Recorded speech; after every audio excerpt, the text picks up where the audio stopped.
Look at Joel on the screen. Is it frozen still? Is what? What's frozen? Can you guys hear me? Am I playing with my Maglite?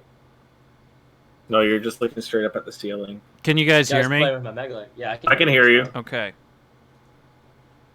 Everyone, 1, 2, 3, 3. Hello. 4. Are we counting along? I don't I fucking don't know. know. Branson, say hello. Hello. Hello, Joel, Branson. how are you doing? I am doing well. How are you, good sir? If this doesn't work, I'm fucking quitting the stream. We're just going to play offline for the rest of the campaign if this doesn't work. You can always capture it and put it on YouTube. Yeah. Sir, do you have any watermelons for sale? Ooh, watermelons, you say? Joel's come around on watermelon sailing. May be interested in it. He put watermelon seller in his campaign. That was made for you all. I know you all love the shit, so I put it in there because you all are my friends. Fuck. Aw. You like watermelon seller. You like it, Joel. Right. I didn't do anything. I just exited. Your friend OBS Eden and is a started. great watermelon seller. He's the watermelon seller. Literally is a watermelon seller. I don't think he's. I think he's a grower. I don't think he's a salesman. Well, he's such a hardcore watermelon seller. He makes like genetically altered seeds. And then he goes and sells them on the corner of Jerusalem, old city Jerusalem. Oh, Jerusalem, where they keep the Blarney Stone too. I can't wait to get back to old Jerusalem. Blarney Stone too. Me Jerusalem, so close to my heart. Uncle Losto tells us to do a call and response. We're not doing any call and response. We gotta get this call and response. The Blarney Stone. Oh, that Palestine. I don't know. It's no like old Jerusalem. Oh, me ma, me da. They'd go up to the Blarney Stone in Jerusalem. All right, Make you kiss it. Branson, talk to me. What's up? What's up, Branson? How are you? Chilling, you? Chilling. All right, how we doing? All right. We're. How does it sound on the stream? I don't give a shit how it sounds anymore. Branson, look at the size of my Maglite. I saw the picture of it. Why is it so big? What's up with that? For Wampin. Because he's the king of protesters. Yeah, the only way to defeat a cop is to have a bigger Maglite than him. Yeah. For raining pigs, ACAB. Yeah, that's for knocking out police horses. It's so unnecessary. That'll straight murder a police horse in one hit. I've been practicing on Huck all day. I hit him up in the air like a fighting game, and I juggle him for a while. Oh, yeah? Yeah. All right, Okay. let's get back to it. So, round 3. Did you guys hear what we're trying to do? I saw the cultist, and now I'm back, and I told the party that the cultist is in there fucking with some barrels. You good, chat? We okay? Don't worry about the chat. I'm sick of the chat. Like, I just want... It sounds like everything's all caught up and, like, jumbled together, so I don't know if they catch everything. All right. Go kill him. Yeah, we'll be right behind you. We'll, if we hear any activity, we'll burst All right right, in. let's go in, and I will try to, well, fuck, I kind of want to, like, subdue this guy. I will say, Andrew, you notice that's just barrels. The barrels are piled about, I'd say, 5 feet high, and there's a roof over you that's probably like 15 feet high. So there is like a gap where you would be able to get over it. Okay. But it's not like a full wall. This is an open room that you're entering, and you can hear kind of people shuffling around more than that. Okay, so you hear more than one person. Yeah, you can hear like shuffling. And it's the cannery Should we go in? is... Should I go in? Should I go in and sneak in, or should we all go in at once? I mean, you're the expert killer here. You're the, one who's good at it. So you go for it. We'll be right behind you. You can sneak in.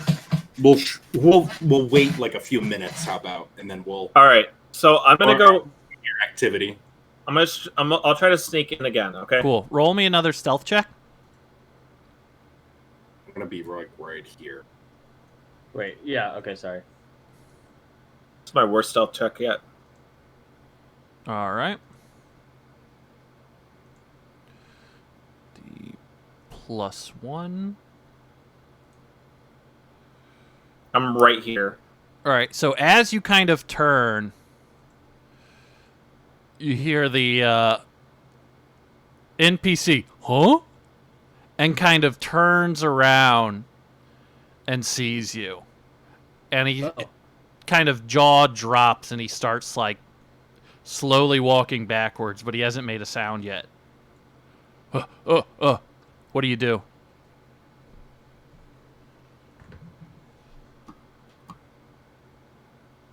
Andrew. I throw my dagger at him. Cool. All right. Give me an attack roll. I did. All right. Let's see. The dagger. All right. What's your dexterity modifier? Because it should do more damage than that. It's +3, right? Or +4? 4. All right, so you do 8 total damage. So the dagger hits him square in the chest as he kind of yelps out in pain and is just kind of like turns to run. He is bleeding a whole lot, but you definitely haven't killed him. Everyone that would like to be involved in this, I'm going to have you guys roll initiative. Hell yeah. If you're trying to stay hidden, roll initiative anyway, but however you want to play it, we'll do it like that. I'll roll in. Good God, man. That's the worst stealth check you've ever made. That's the first time you've been detected, I think, this whole campaign. Yep. It's going to happen to the best of us. For some reason, I can't see Andrew's rolls in Roll20. Why? Mine only go to Branson for some reason. You can set them, go to your character's thing and hit all instead of GM. Oh, GM. Oh, there we go. Good morning. Say it back. Shalom. All right. I'm going to do... Let's see, I can't always be perfect in my actions as Mr. Creep. 6. I'll do 3 and 3. All right. What's their +2?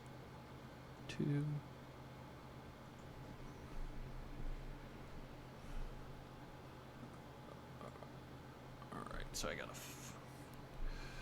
All right. So Andrew, you'll be first up. Then it will be Oki. Then it will be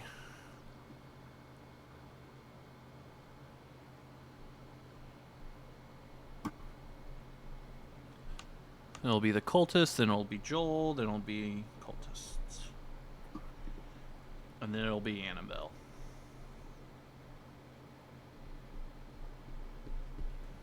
All right, Andrew, you're first up. He is running away from you. 40 feet away from you. I'm dashing after his ass. Getting right up there. All right, use your bonus action to dash. You're on his ass? I'm going to stab him in the back. Cool. All right, describe your kill. I think I just, like, wipe his hamstring. He fucking just eats it. God damn. All right, so you slice at the hamstring. He falls forward. The dagger that was in his chest pierces through his back, and he's instantly dead. And you can hear a kind of rumble and movement on the other side of the barrels behind you of people drawing their weapons, and as he groans out in pain. I take my dagger out of him, and I'm ready. Okay, Oki, you're up. Cool. So I'm going to... First, I want to bark an order at Annabelle. I want to say, after I hear this ruckus and stuff, I'm like, cover the front entrance. Like, cover the front with your bow. And then I'm going to just burst in here. All right, what's 5, cool. 10, 15. I look around. I see Mr. Creep there, I imagine. And then... Blood everywhere already. Yeah, just covered in blood. Did I do that? Then I'm going to cover this place here. 30. See these guys? Yep, and you can see 3 guys on the other side right there. I would like to do my dodge action of where I just kind of put up my shield. Cool. They got disadvantage on me. All right. Going to be the cultist turn. You're going to hear these two are kind of going to approach you. I would say they're probably not going to get flanking because you're pretty well in the corner there and protected. So they're both going to attack with disadvantage. I'm sorry, are these cultists humans or rat folk? This one's a rat folk. This one's a human. Okay. Damn, I can't see around over there. I want to see what's going on. So, I got it. I got it covered. all right. So, going to attack with disadvantage with his scimitar. This one is going to Very easy. attack. Octavius, I'm doing a brother check-in. Are you okay? I am good. All right. Let's see what they rolled. Okay, I'm guessing both miss. Yeah, around the corner, you just hear the dark Clank, sword clank. pair sound twice. All right, and then this cultist, hearing something at the other side, is going to do a strength check and try to push these barrels over on Mr. Green. He's got to do a 10. He has a +2.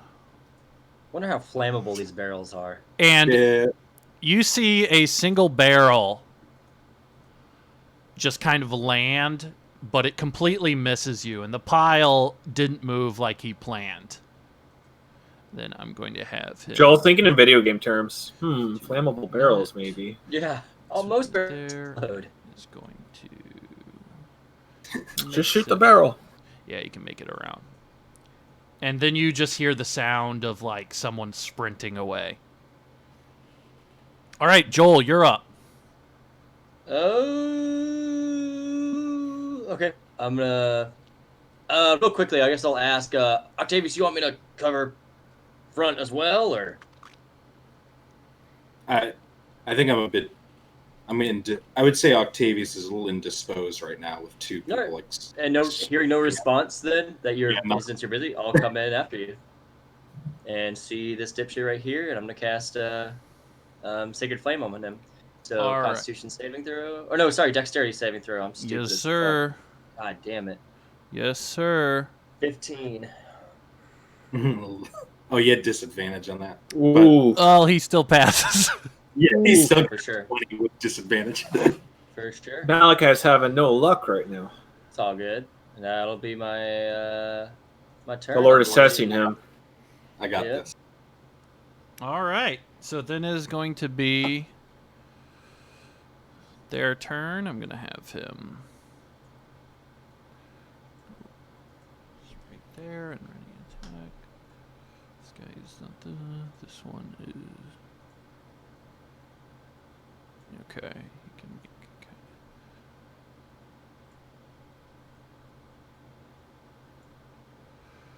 Have him...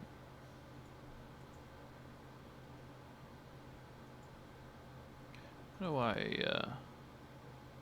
Hey, Jake Bug, you better drink that in under a minute if it's a Modelo. Yummy. Yummy. How do you, well, I can't ask you that, then I'll reveal what's happening.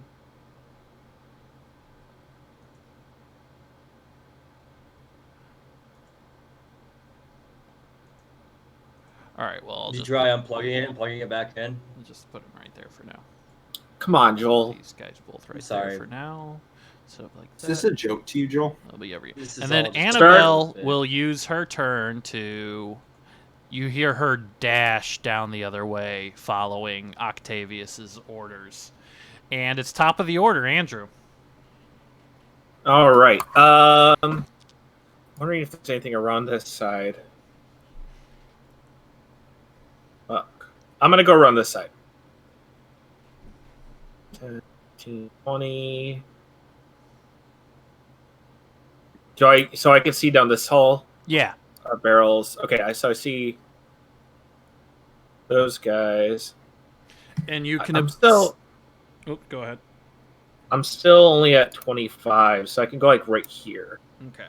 You're able to Yep. see half of this guy who kind of attempted to do something and ran away, and you can see this large hall, but you don't see anyone in this hall right now. It's a series of tables and turnips that appear to be like this is where the main canning goes on.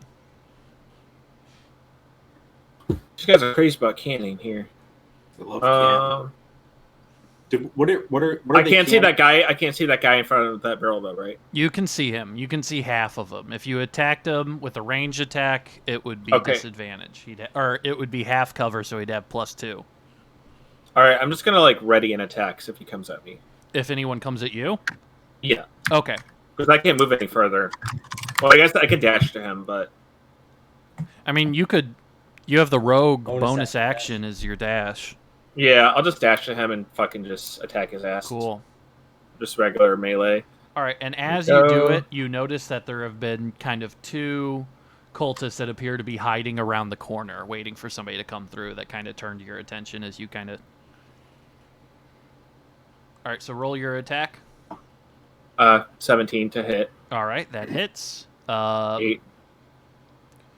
You do not get your sneak attack, though, so it'll just be right. 8.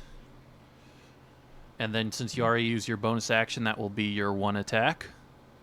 That's my turn. All right, so yeah, you're able to stick him in the thigh. He was kind of like almost looking like he was going to set up for you to come around the corner, but you surprised him before he was able to, and you get him right in the thigh with your dagger, and that's your turn. Okay, you're up. I'm going to, since Octavius is a righty, he's going to stab this guy in his right. Or no, his left. You attacking the rat folk? Yes, the rat folk. Okay, cool. Go ahead and roll. Yep. 23 to hit. All right. 6 slashing, 4 radiant. 6 slashing and 4 radiant. Cool. You're able to chunk him pretty good, but he does not go down. Good lord. Okay.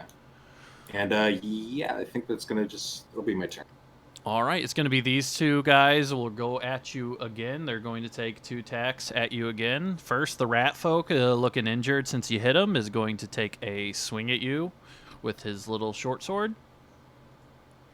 And then the human is going to take a swing at you as well. Pling, both. All right, yeah. Completely. The first one is so badly injured by your shot that he swings at you with a limp arm and he drops his weapon. And the second one is just not able to get through your armor. They're really not used to fighting people that aren't wearing shit. And then the other guy has passed along. Joel, it's going to be your turn. Cool, same thing, baby. We'll light that guy up who's very injured. All right. So I'm going to give him... Not man of... Oh, that's going to be 1 damage. All right. And as you burn him very minorly... Wait, you're not level 5 yet, are you? What level are you guys? 4. You guys just hit 4, right? Okay. It's like a little candle just a little burning on his nose. Yeah, you sear his nose and burn all his little whiskers off. But he is still standing. No, I got him. God damn, that damage sucks. Yeah. It's a cantrip, so. I know. All right. Is that your turn? Yeah. All right. I guess it's the guys in the south who are going to try to swarm. He's going to try to get around the back side of you. This guy has what? Oh, wait. He is the orc racial, doesn't he? Yes, sir. All right. So, Andrew, as you kind of turn the chase after this guy and follow the corridor, you notice that now everyone has kind of focused their direction on you. And you get surrounded pretty quickly. And they're all 3 going to take attacks on you. Whoops. Oh, this is a pickle. All right. And actually, they're all going to get advantage as well. What the fuck? Yeah, you're completely surrounded. All right. Let's see. Thankfully, I'm a beefy rogue. Are there mag lights in D&D? Can I make Second one hits. All right. And the great axe is going to fuck you up. All Oh, right, good so the God. first one misses, but the rat folk comes in after, slashes at your ankle, gets you for 5. And as you're kind of recoiling from pain, this gigantic great axe just kind of comes down and just he kind of scrapes up the whole side of your arm and leg as it narrowly misses a killing blow. So you take 19 total damage. Yep. I'm down to 24 HP. All right. And then going to have Annabelle's turn. You guys can't really see her at this point. She kind of goes... Yeah, she's able to do that. Do we hear some other commotion going on from where Mr. Creep is at? You would definitely be able to hear Sounds of battle and shit. the sounds of multiple people, and you do not see Mr. Creep. Yeah, okay. Cool. Let's see. This guy. I think I got this covered here. If you want. You probably heard Mr. Creep yell, "Motherfucker!" when that great axe hit him. Just responding like that to a great axe wound is amazing. All right, so then we go to the top of the order. Andrew, it's your turn. You are surrounded. Yep, the guy in front of me is going to get it. Okay, cool. That's the one you've already hit? Yep. All right, describe your kill. So I stab him in the chest and the heart, twist and yank it out, and I want to use my other attack to the guy to my left. The rat or the orc? Okay, go ahead.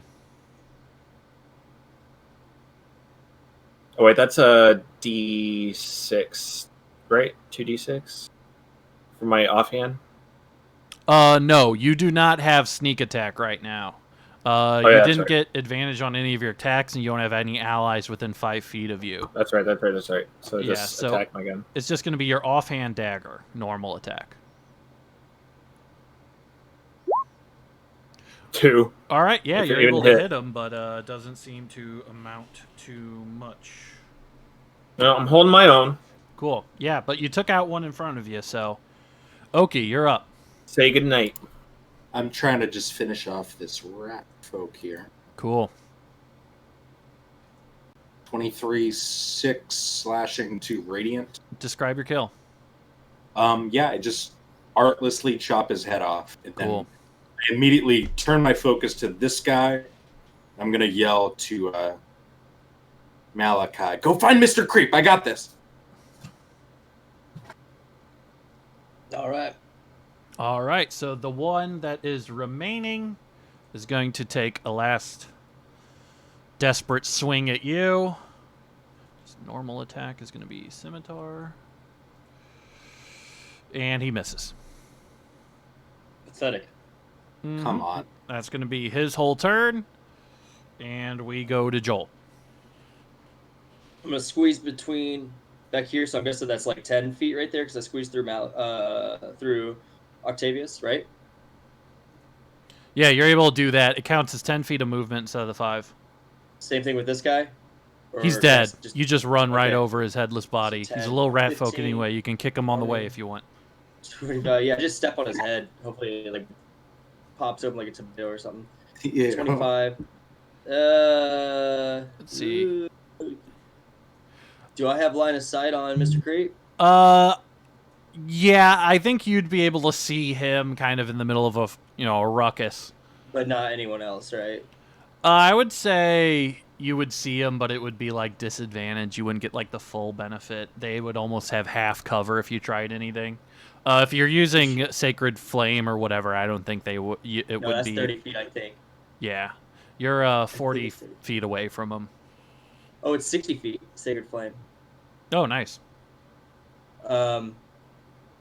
Okay, just seeing him, Mr. Creep looks kind of fucked up, but not horrible yet, I'm guessing. So I'm just going to try Sacred Flame on this guy with the Great Axe, just to give a little hand. All right, cool. I'll have him roll his Dexterity saving throw. Oh, that was advantage. I'm sorry, hold on.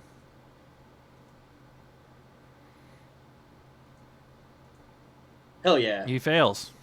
Cool, 6 damage. All so right, so he has a little bit of fire on the ground. He's got a little hot foot. He's a little hot foot. His little pants are burned, but he is still standing.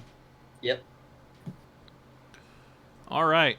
Let's go to these guys who have noticed that more people have joined the party, trying to desperately do what they can. I would say, given you have your back against the wall a little bit, they would not have advantage at this point.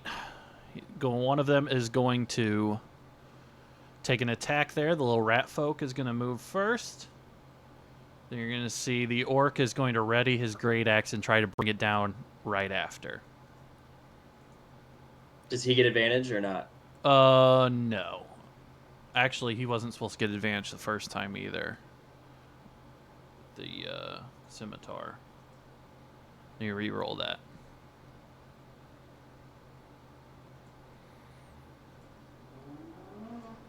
Sweet. Yeah, I would kill for like a app-based roll 20 that didn't have such a fucking delay. There needs to be like a program in like Steam where you can just play in. There's like Tabletop Simulator and shit, but I've never used it, and I don't think it like. Branson, remind me. We'll talk after the show. There is a plugin you can add on that gets rid of a lot of the bullshit, and it really helps performance out. Oh, really? I'll take a look at that. Yeah. All right. So they both miss on Mr. Creep, and then all of a sudden you see this door right here fly open, and another rat folk comes through, and he is going to try to stab you with his little spear. How tiny of a spear are we talking? I'm not doing this bit. Come on. You said a little spear. God damn these pussies. All right, and he whiffs as he kind of goes through, and you hear it hit the big cask behind you. And the little smell of vinegar hits the air. All right, that's going to be them, and then Annabelle is going to hold her action in the front. We go back to the top of the order. Andrew, you got 3 guys on you. Great. I'm in the same situation. Fuck, if I dash, I got an opportunity. If you disengage, they don't. I'll disengage them, and I'll move over to here. All right. Move over to where? Down here. Okay. I think that's too far. That's 50 feet. You only have 30 feet you can move. Oh, yeah. You can do bonus action and dash if you want. The disengage is bonus action. Oh, I'm sorry. I'm stupid. I'm just moving Unless down you here. want to do an action dash and a... You would be able to do that. Well, I was going to disengage as my bonus action and just use the dash as my action. Okay, then yeah, you can move up to 60 feet. Yeah, so I'm down here. Cool. All right, yeah, you just do a little tumble. How does it look when you get at it when you're just scramming that hard? What does it look like when Mr. Creep just scrams that hard? Oh, his head is way back and his feet are in front. Like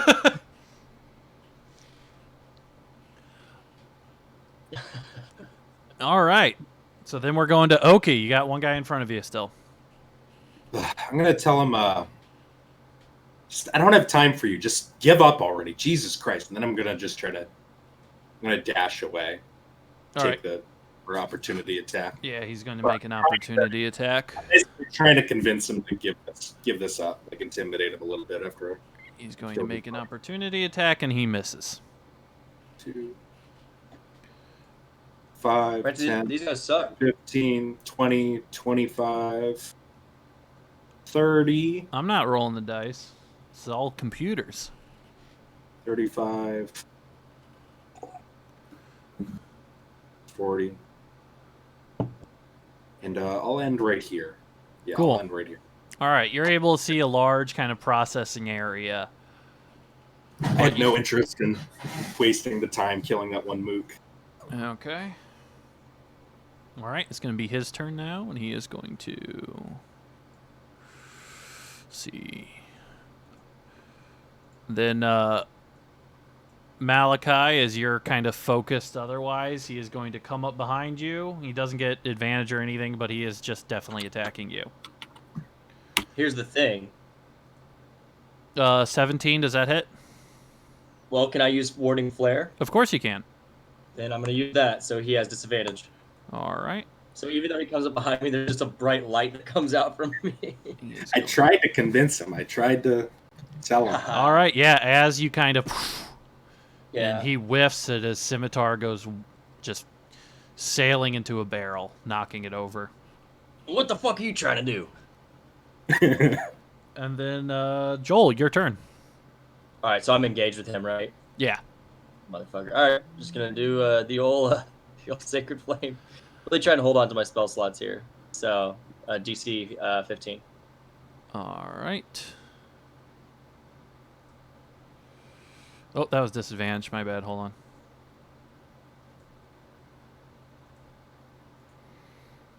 All right. Even worse. He whips. 3 damage. All right. He has not been hit yet, so. And I can't see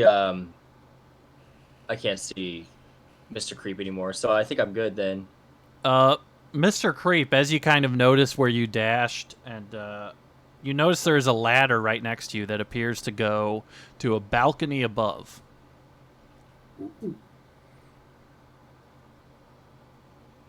Alright, so it's going to be all these guys' turn. They notice everyone has kind of scrammed. They're actually going to dash. And they are all funneling through this door here. Oh, fuck. Annabelle. She's going to get killed. Let's see. I like how you're being like a wise combat leader and instead just getting people killed. This is tactically smart. I didn't consider this. It's okay. It's just an NPC. We'll survive. Right there. Or not. And that's fine. All right, Well, yeah. so you guys are... she is sitting right there. You guys are... Her turn. She is still waiting. Andrew. You just saw a bunch of guys just run through the door that you would be able to just tell this is where the wagons were, kind of. And they just ran through that door. It is your turn. You can hear the sound of one guy fighting around the wall, behind the wall to you. But what do you want to do?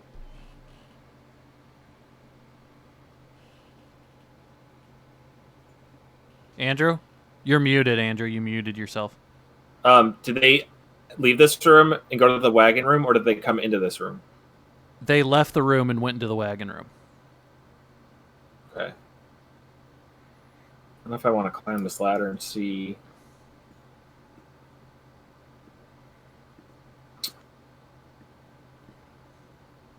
And I hear someone on this other side where like Malachi is. Yeah, you can tell there's a sound of fighting behind you. Okay, I'm gonna go up the ladder. Cool. All right. Let me grab your guy. Move you. You're gonna be. Hold on a second. All the way. Kind of come up. Scroll to the west if you can't see anything there. I see it now. Yeah, you kind of what appears to be a large meeting room, wooden floors, and a kind of balcony that goes around the whole way. This far away, you can see what are offices, which appear to be above the warehouse, but they're a little bit away. What's this on the table? You can see a map, and there are a couple notes. Can I take the notes? Yeah, that would be your action if you just kind of scoop up that stuff on the table there. Yeah, that's fine. All right.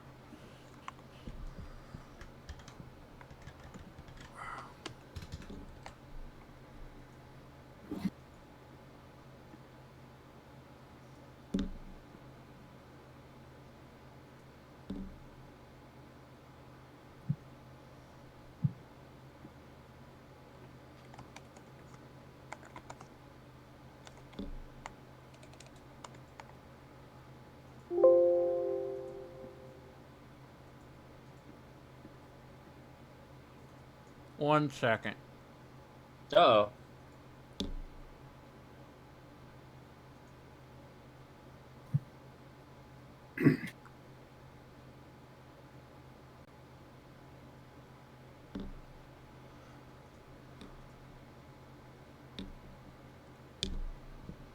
All right, yeah, you're able to scoop up those notes, but other than that, it seems like You're not able to read them kind of while all this is going on. Oki, you're up. I saw those guys run through that door. Yes, you did. And not knowing that Malachi is indisposed, I yell like, Malachi, on me! And I just start running towards there. 10, 15, 20, 25, 30. Not sure how I like being bossed around. Not sure if that's Malachi or Joel talking right there either. I can't see anything, right? No, the door closed. They closed the door behind them. Can I dash through the door? Yes, you can. Cool. 35. Burst through here. Let me get rid of this. 40. 45. And you're able to see the looks like, is that the orc? Yeah, when you first came in, you saw that the rat was kind of hiding behind a wagon. You see the orc behind a wagon right there. Can I do I want to do a bonus act. Okay. I want to say, tell your men to stand down. We'll settle this like men. And I want to do compel duel on the orc. All right. What does he roll? Wisdom save.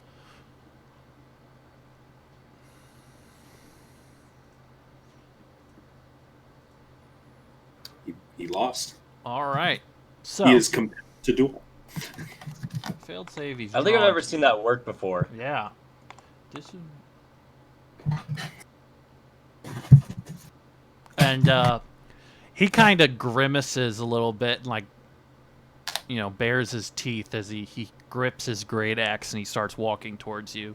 The other ones appear to still be kind of scrambling away.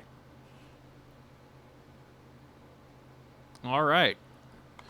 Now it is the guy swinging hopelessly at Malachi. I think I'm gonna do another warding flare. I don't feel like getting hit. Cool. You don't feel like it? I just don't feel like getting hit today. It's just me. It's just how I feel right now. I don't know why you had to make a big deal out of it. Wow. Holy shit. Oh, he hits you. Fucking God. Yeah, even with disadvantage. Hey, how about that, huh? He finally Yeah. gathered the strength within himself. And He even though surprised himself. he almost swings better not being able to see as the light goes straight into his eyes and he just is able to slash horizontally and catch in the thigh. Oh, come on. Horse crap. All right. Sorry. Joel, and now it's your turn. Oh, man. That's... I ran right past the mooks, so other people have to deal with them. I go right to the boss. Say that word? I don't know if you can say that word. Okay. All right, after he hits me, I'm just going to grab him. I'm going to do inflict wounds. Cool. I can say move. I'm grabbing his... Every time I say that word, Branson goes, "Whoa, can you say that?" Like I've told him 1,000 times. Yes. I don't know. Yes, it's like a slur for Italians. Better safe than sorry. Wait, that's Does he have an 11 AC? I doubt it. That still might hit. What does it say? 11 to hit. 12 AC. Fuck! I hate my life, man. Little sucker. Yeah. Right, that's a waste of a spell slot. Wait, if I miss, does it still do damage or not? No. No. Fucking God. Man, spellcasters suck. No wonder I always play melee characters. Alright, I'm done. All right, yeah. Okay. Oh my God. Now it is these guys' turns.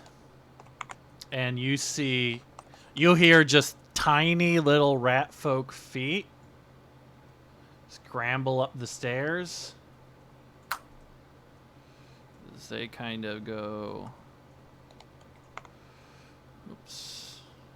over here, run up in there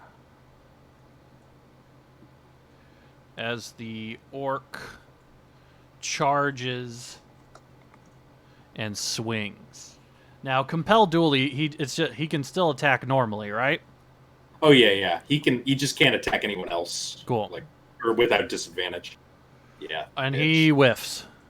Yeah, catches my shield just instantly. All right, and then Annabelle is just covering up there. And then Andrew, it's your turn. You're up there. You can still hear a lot of commotion going on. You can hear fighting below you. And you can see there are some doors to your east. All right, so...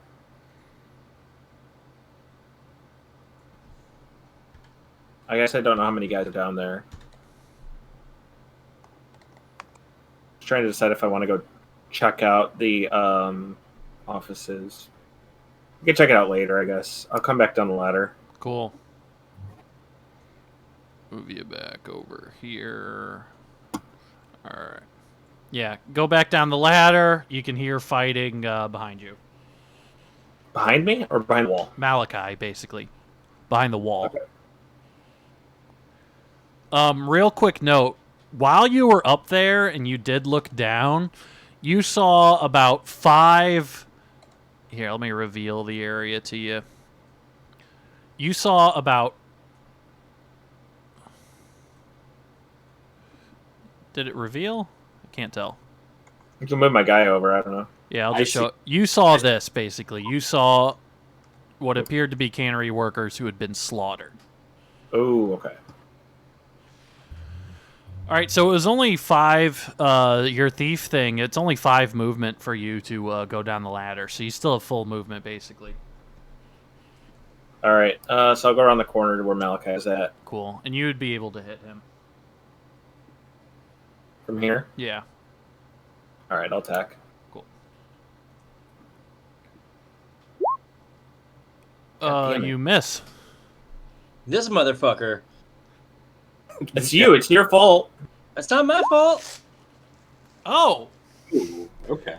That hits, and then roll your sneak attack damage as well. I think that'll do it. So another... one more d6. You have 2 d6 now. There we go. All right, describe your kill. I come around the corner, and I just walk up and put my dagger under his chin like an uppercut pulled out. And then... Cool. Yeah, he is... And I just look at Malachi and put up my hood. I almost had him. God damn it. He is dead. All right, everyone in this room, you can tell, is dead. And you can hear sounds of metal clanging against metal to your east. That would be... Oki, you're up. Okay, I'm going to strike him with Zealous. Okay. Sword of Raharok T. I do 11 slashing damage and 2 radiant. 2 radiant, so 13 total. I say to him, scum like you should learn its place. All right, as you say scum like you should learn its place, you lop off one of his arms. But he is just still fucking fighting. Does that surprise Octavius when he lops off his arm? Oh! I didn't mean that. It scared me. But I do have Wrathful Smite as well. So, okay. He makes a Wisdom save. So he takes the 2 psychic damage, but the Wisdom save is to see if he gets frightened with it. Wait, how much damage? 2 psychic damage. Okay, describe your kill. Oh, shit. Yeah, as I say, scum like you should learn its place. One, his arm lops off, but then my eyes kind of flash, and the smite kicks in, and his head just explodes like a scanner. Yeah, the whole wagon's covered in orc blood. It's disgusting. Pathetic. All right, so we're out of combat right now. All you guys are on the same story. Feel free to move freely and tell me what you want to do. I guess I'll go ahead and cheer up Mr. Creep really quick. I'll do a level 1 cure wounds on him. Cool. I want to see if there's a way to open this garage door from this side. Yeah, there's a little handy. You would be able to pull it open. Yeah, I want to do that. Cool. Mr. Creep, you get 11 hit points back. Let me... Sweet. All right, yeah, you pull it open, and you can see... And as you pull it open, you see Annabelle kind of come around the corner. You all right? Yeah, we're fine. Did you see anyone leave? Nobody left. Not from the front, at least. Okay. Stay there. Don't come in. I don't want you to die. A lot of blood in here. Did you check out the offices? I did not. Are those on the second floor? Yeah, it's just should be right up those stairs there. Yeah, I'm gonna make my way towards those stairs. Cool. Give me a perception check.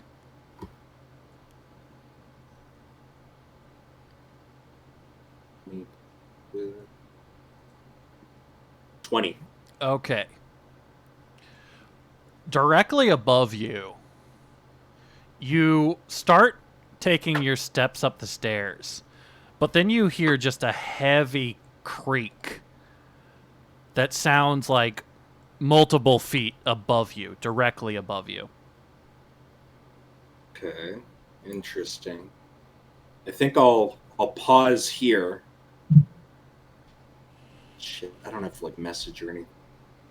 I'm gonna just wait here quietly for a moment while I wait for my companions to kind of finish up their business. Cool. See if I make eye contact with them and try to make a signal if I see them. I wanted to head back up the ladder and make my way to the offices. Cool. All right, so let me move you real quick. Head back up the ladder. You can see the... here, I'll move you in range. You can see the doors are right here. There's 2 windows that you can see through, and then a central door which is closed. Okay, I'm going to sneak over to them and try to peer through the window. Cool. All stealth. All right. Roll me a stealth check.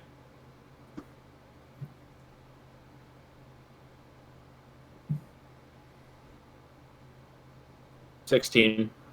All right, yeah, you're able to kind of get there, and you can see through the windows, and you see that this is kind of a nice-looking office, probably where you would imagine Owen runs the offices from, but you can see that there is another window that you can see through, and you see that there is a whole lot of guys that seem to be clustered, waiting by what appears to be a staircase. Okay, I'm going to look down. Can I get Malachi's attention from here, like a psst? I imagine, yes. Because he's down there. I'm gonna tell him to come up the ladder, like message him, like, or motion him, like, go up the ladder and come up here with me. Okay, I'll be up there in just a second after I see that. I just want to see what happened to these people. I mean, obviously, they were maybe killed by the cultists. Is that just blood around them, or is that something else? That appears to be blood. Tomato soup. So are you, like, investigating their wounds or whatever? Yeah, just ensuring that it was the cultists who did this to them. Yeah, it looks just like swords, spears. Just from being able to tell, and with you being a healer, you would...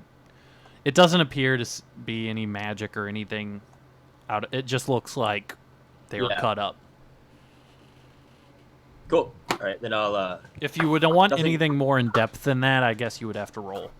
No, I'm satisfied with that. Anything else of interest in here, or not really? Probably just dead people and shit for the can right now. Not really. It appears to just be a primitive cannery floor, or where people are just taking the crops and just processing them and putting them in storage. All right, I'll go up the ladder. Cool. Let me move you. I'll go back over to the table by, like, where the ladder is, where he comes up. Yeah, and you guys would be, like, right there. Listen, I grabbed some notes off this table earlier. I haven't read them yet. Over there by those offices, there's a bunch of guys. And I think Octavius was headed up those stairs to go up to those offices. Well, let's read those notes right now. Bust them out. Can you read? Well, I didn't, like, take a look at them yet, so I don't know if I can read or not. But I'll take them out. Oh, can you read? Yeah, I can read. All right, just check it. All right. That's good. Good for you. I'm proud of you. Mr. Creep, like... A big smile comes across his face. All right. So the first note that you go through appear to be meeting minutes that were taken. And they're like 3-4 pages long, a good amount of stuff. And the majority of the discussion appears to be that they are currently unable to trade with Benediction. Because of the Goliaths and the Centaurs have basically made trade impossible because of their war. Okay. So you kind of go past that note, not finding much to it. The second one appears to be one of the people bringing up one of the cannery workers by the name of Silas appears to be discussing discrepancies in the record. And you can see in the meeting minutes as taken by the secretary, Owen shuts down the conversation and says that he will handle it. Hook. Okay. But they're not very in-depth. Right. These appear to just be secretarial things. Well, it looks like Owen was covering some stuff up here. Not a surprise.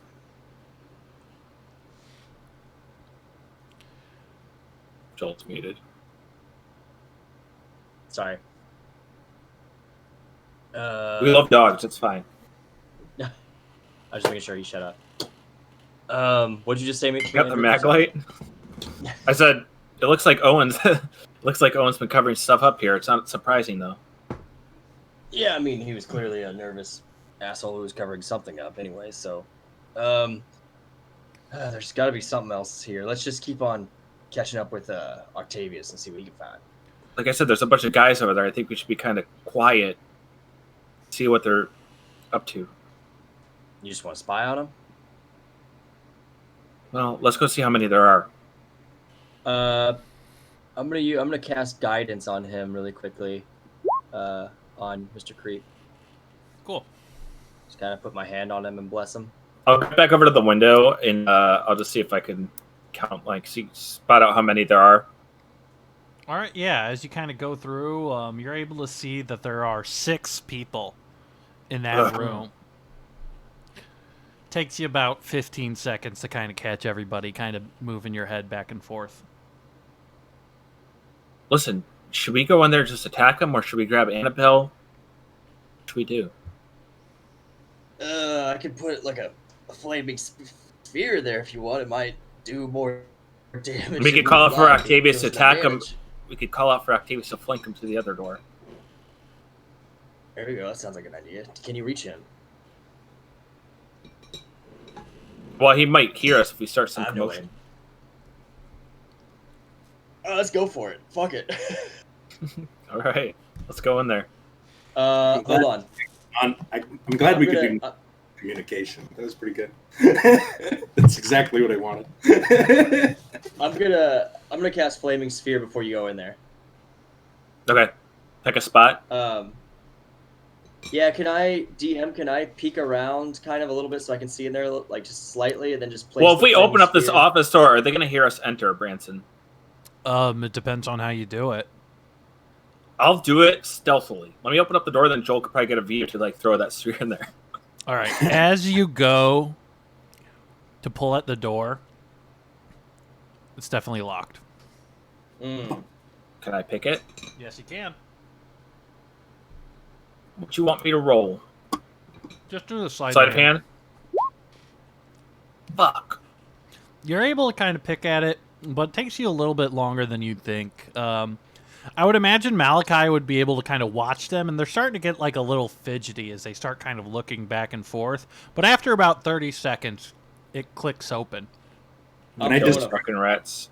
What Octavius is doing right now is he started climbing up those stairs, and then he heard that like one creak above, and he realized that probably walking right into an ambush, so he just stayed completely stock still until he heard a noise of any sort, some sort of commotion. Yeah, and you haven't He's gonna hear this commotion much yet. So the door's open. Malachi, what are you up to? That right there, baby. Flaming sphere? All right, so 5-foot diameter. Creature within 5 feet of the sphere. All right, so pick which square you're putting it in. Okay, I can do it like 60 feet, right? Yeah. Man, is this another door? That is a window. Oh, stick. Okay. So I want to put it like right.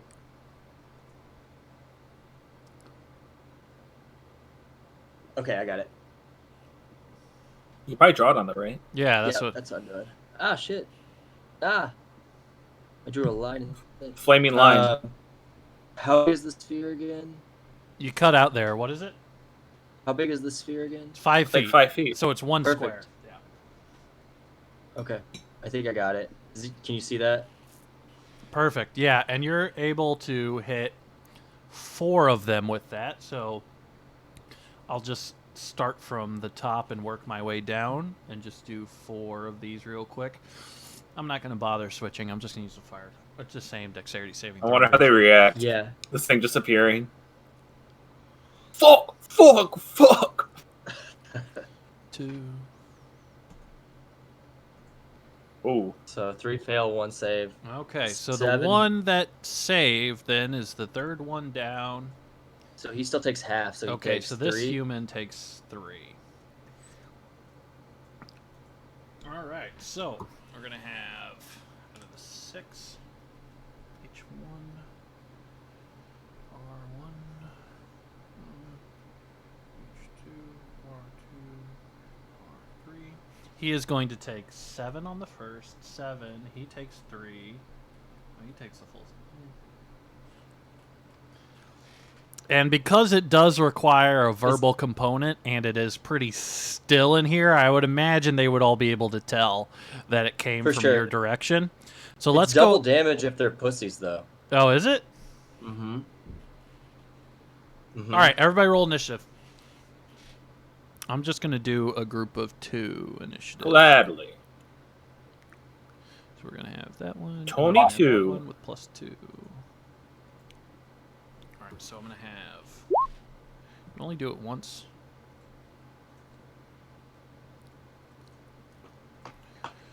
Oh, wow. Not bad. Okay, so...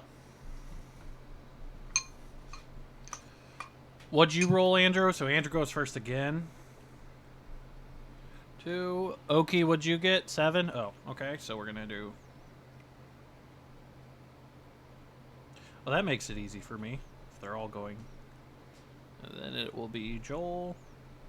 And then Oki. All right, so Andrew, you're up first. The door is open. There's a door between you and them. There's windows you can see through, and there's a large flaming sphere amongst them. When it comes up, you can just immediately, they all start freaking out and kind of like scrambling around the room, panicking on fire. Oki, what you're able to hear below you is just a sudden like, whoosh. That's the exact signal I was waiting for. Yeah. And you can just hear just tap dancing on the wooden floor. And Andrew, you're Mr. up. Creep.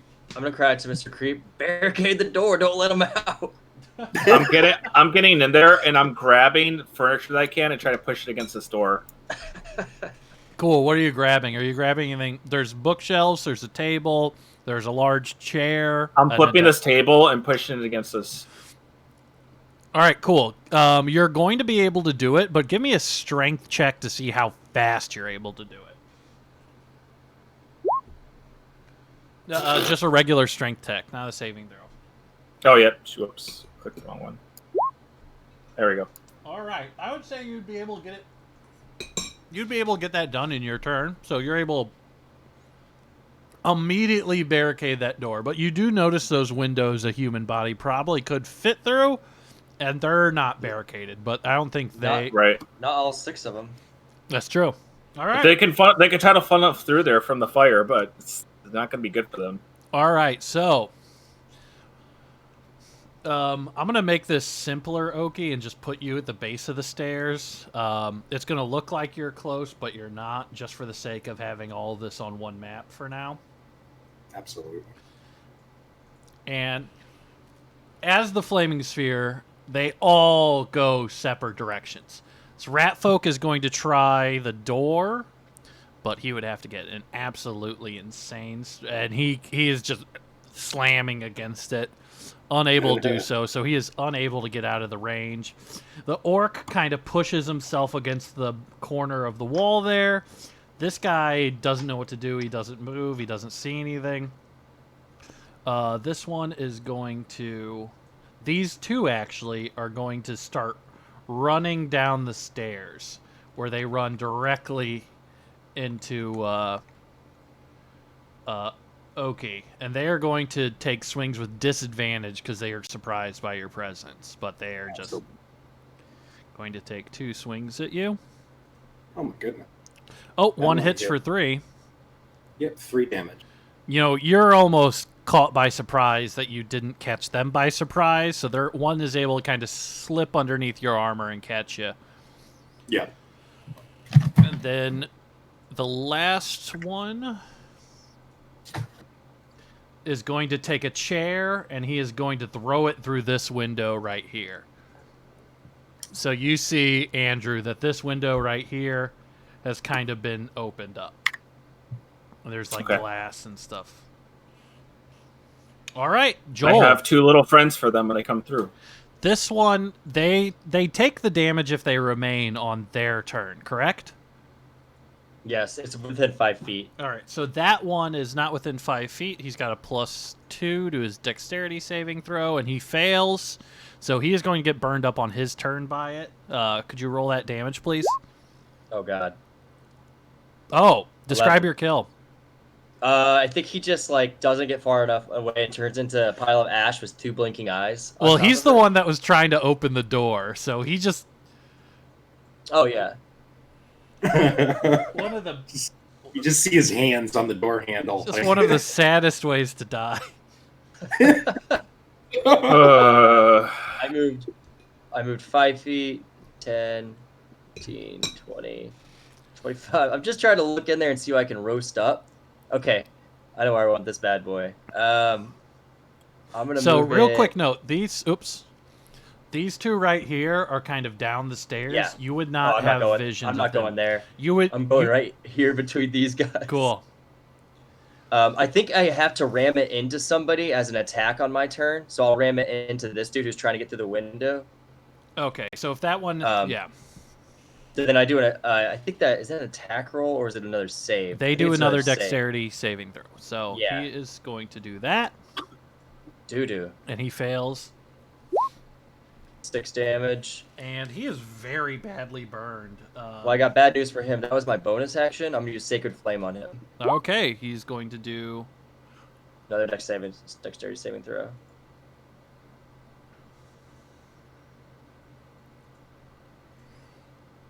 Describe your kill.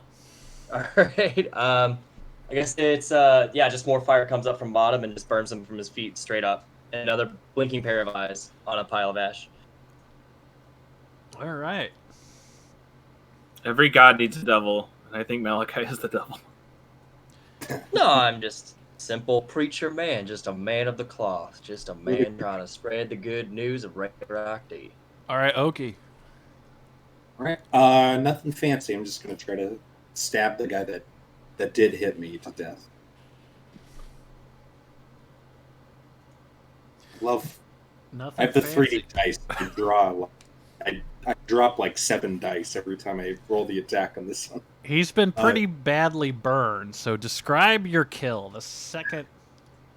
Yeah, I notice he plinked under my armor, and I'm just almost so shocked that I'm not like mad, but I do give him just one solid strike through the center of his chest. And I give him a good solid nod of like, hey, you did good. Like, good effort, man. Shh. But good night. Good night. All right. Is that your turn? That'll be my turn, yeah. And then I just turn my attention to the other guy. All right. Andrew, you're up. There's a big flaming ball that is kind of blocking your vision out of that window that has recently been broke. So you're not really able to see these 2. Okay. Maybe through the other window you would be able to, but right now it just looks like pure fire, pure hell in there from where you're looking. I'm gonna go over here to Malachi. Like, anyone left in there? Yeah, and you would be able to. You would be able to see him. A couple more, yeah, but I mean. I'm kicking in this window. I'm going in. Cool. Awesome. All right, second story work doesn't really cost you anything. You're able to get in there. This guy right here, he's getting the 1-2. Cool. The rat. All right, roll. This fire doesn't spread to the environment. It doesn't say it does. Octavius is close to me. All right, you miss with both attacks. This guy is in Fuck. like panic mode, almost falling backwards, and is able to deflect both of your stabs. Yeah, let's see. This is Rainbow Six. We're just breaching these guys and just coming in like motherfuckers. This was a breach. So I was really hoping Oki would walk up those stairs and just get smoked by 6 guys at once. They're camping. They're camping. They're camping. Octavius is close enough to me, right? Where I can use my bonus. No, I'm down the stairs. Your bonus is you attacked with your offhand dagger. That is your bonus action. You only get to attack once as a rogue. If you attack twice, that is your bonus action to duel with the dual wield daggers. I meant my my thing. Sneak attack. My sneak attack. You didn't hit. You missed both attacks. Yeah, that's right. Yeah, so I can't even. do it. And with that one, it's a question of scale. He's not within 5 feet of you. He is down the stairs. I just moved him there so we would. That's what I meant. Yeah, but also I didn't hit, so it doesn't matter. Yeah. All right, going to be the cultist turn there. I whiffed. Finally. It's okay, man. This rat folk, now that a perpetrator has kind of been revealed, their 2 rat folks are going to go on Mr. Creep. Not flaking with too much chaos. Just 2 scimitar attacks there. Missed. Oh, that one hit. All right, second one's able to hit you for 15. And with this guy that is left fighting Oki, he is going to 6. To attack him with his scimitar. And he missed. Good lord, a lot of crit fails on the screen right now. These guys are drunk. They fucking suck. All right. It's because you're out of practice. That's true. All right, Yoel, you're up. All right, well, I'm going to bash these guys. I'll bash this one, but then let it sit there to burn the other guy. You'd be able to hit both of them, I feel like. Cool. All right, so let's do 2 dexterity saving throws. Cool. It's still within 5 feet when you do attack, I think. Do.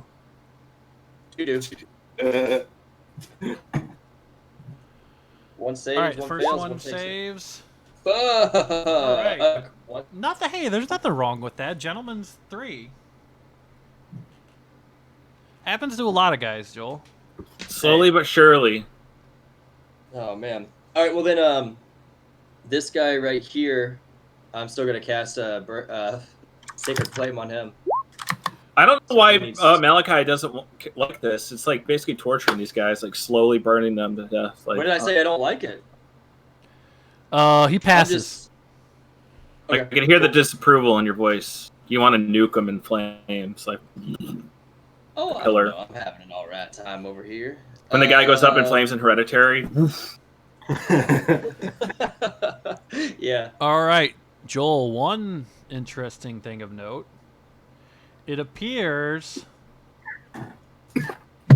some stuff is on fire now.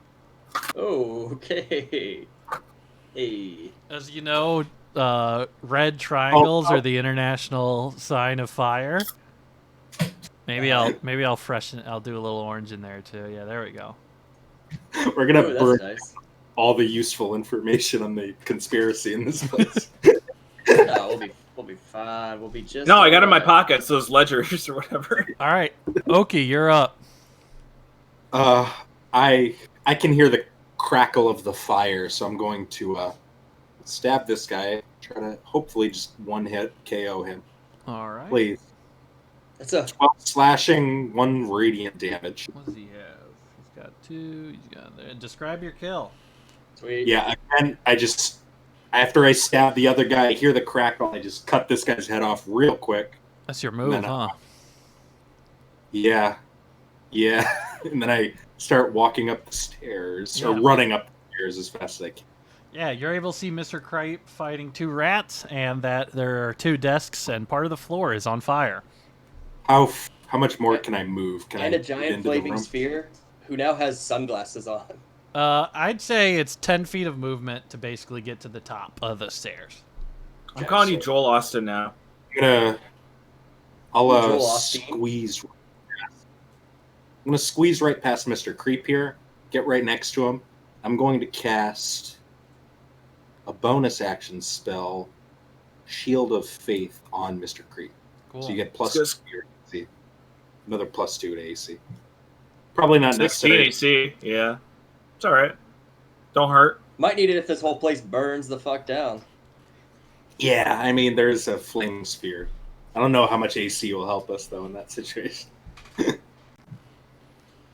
And then It probably look fucking cool shimmering like this. top of the order to Andrew.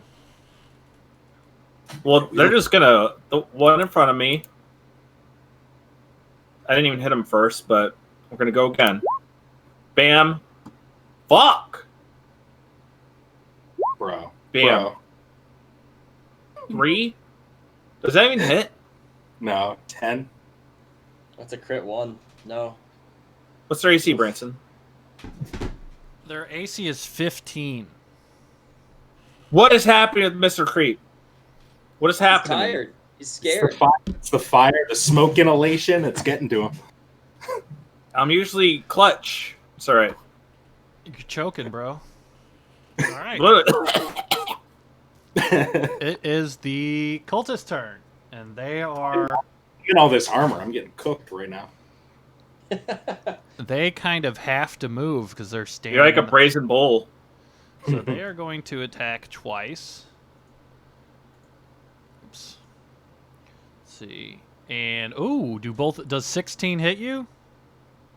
Mr. Creep? 23 definitely does. Yeah. 16, does it? That's 9. Wait, what's what? Are they both attacking Mr. Creeper? Yeah, We they're both boosted my attacking AC up to 16. Oh, Yeah. okay. Wow, your AC's 14? Yeah. I'm Jesus beefy. Christ. That's not right. You have a +4 to dexterity. You have leather armor. It should at least be 16. All right. No, mine is 15. Sorry. So mine 17 doesn't hit. I'm sorry. I So it mixed it up. doesn't hit. Yeah. Cool. All right. So I was thinking of you Fritz take still. I don't know why. you take 6 slashing damage, and these guys are trying to get out of the fire. So they are going to I'm split. down at 23 HP. Split up. The window already been broke. This one is going to go diving through the window.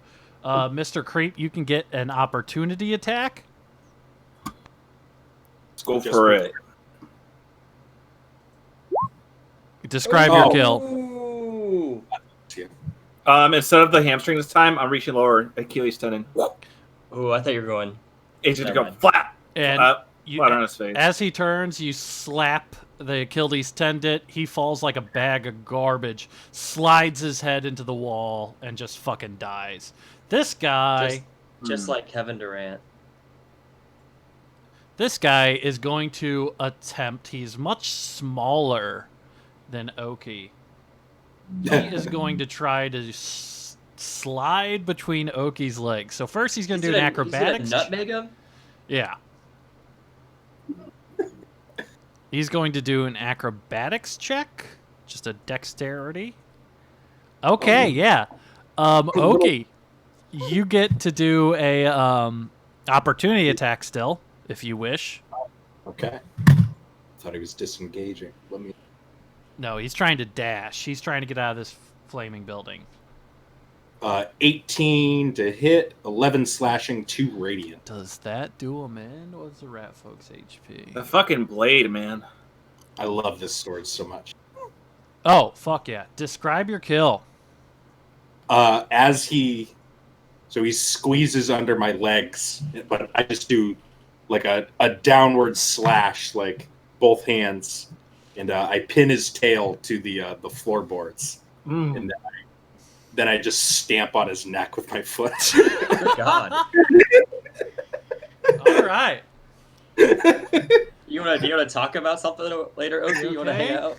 You guys are righteous, very righteous. I mean, I'm getting all this killing done too, but like you're righteous men. We're heroes. There's no beating around the bush with this party. You're just gonna die the very intense manner. We didn't exchange any words with these cultists. We just Well, they're like bugs. Like they just gotta go. absolutely. I'm with you. They're 100%. literal rats. A couple of them anyway.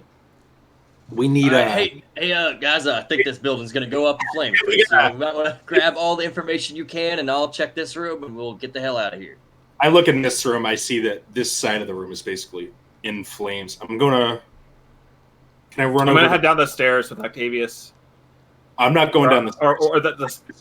All right, let's do it one at a time. Malachi, what are you doing?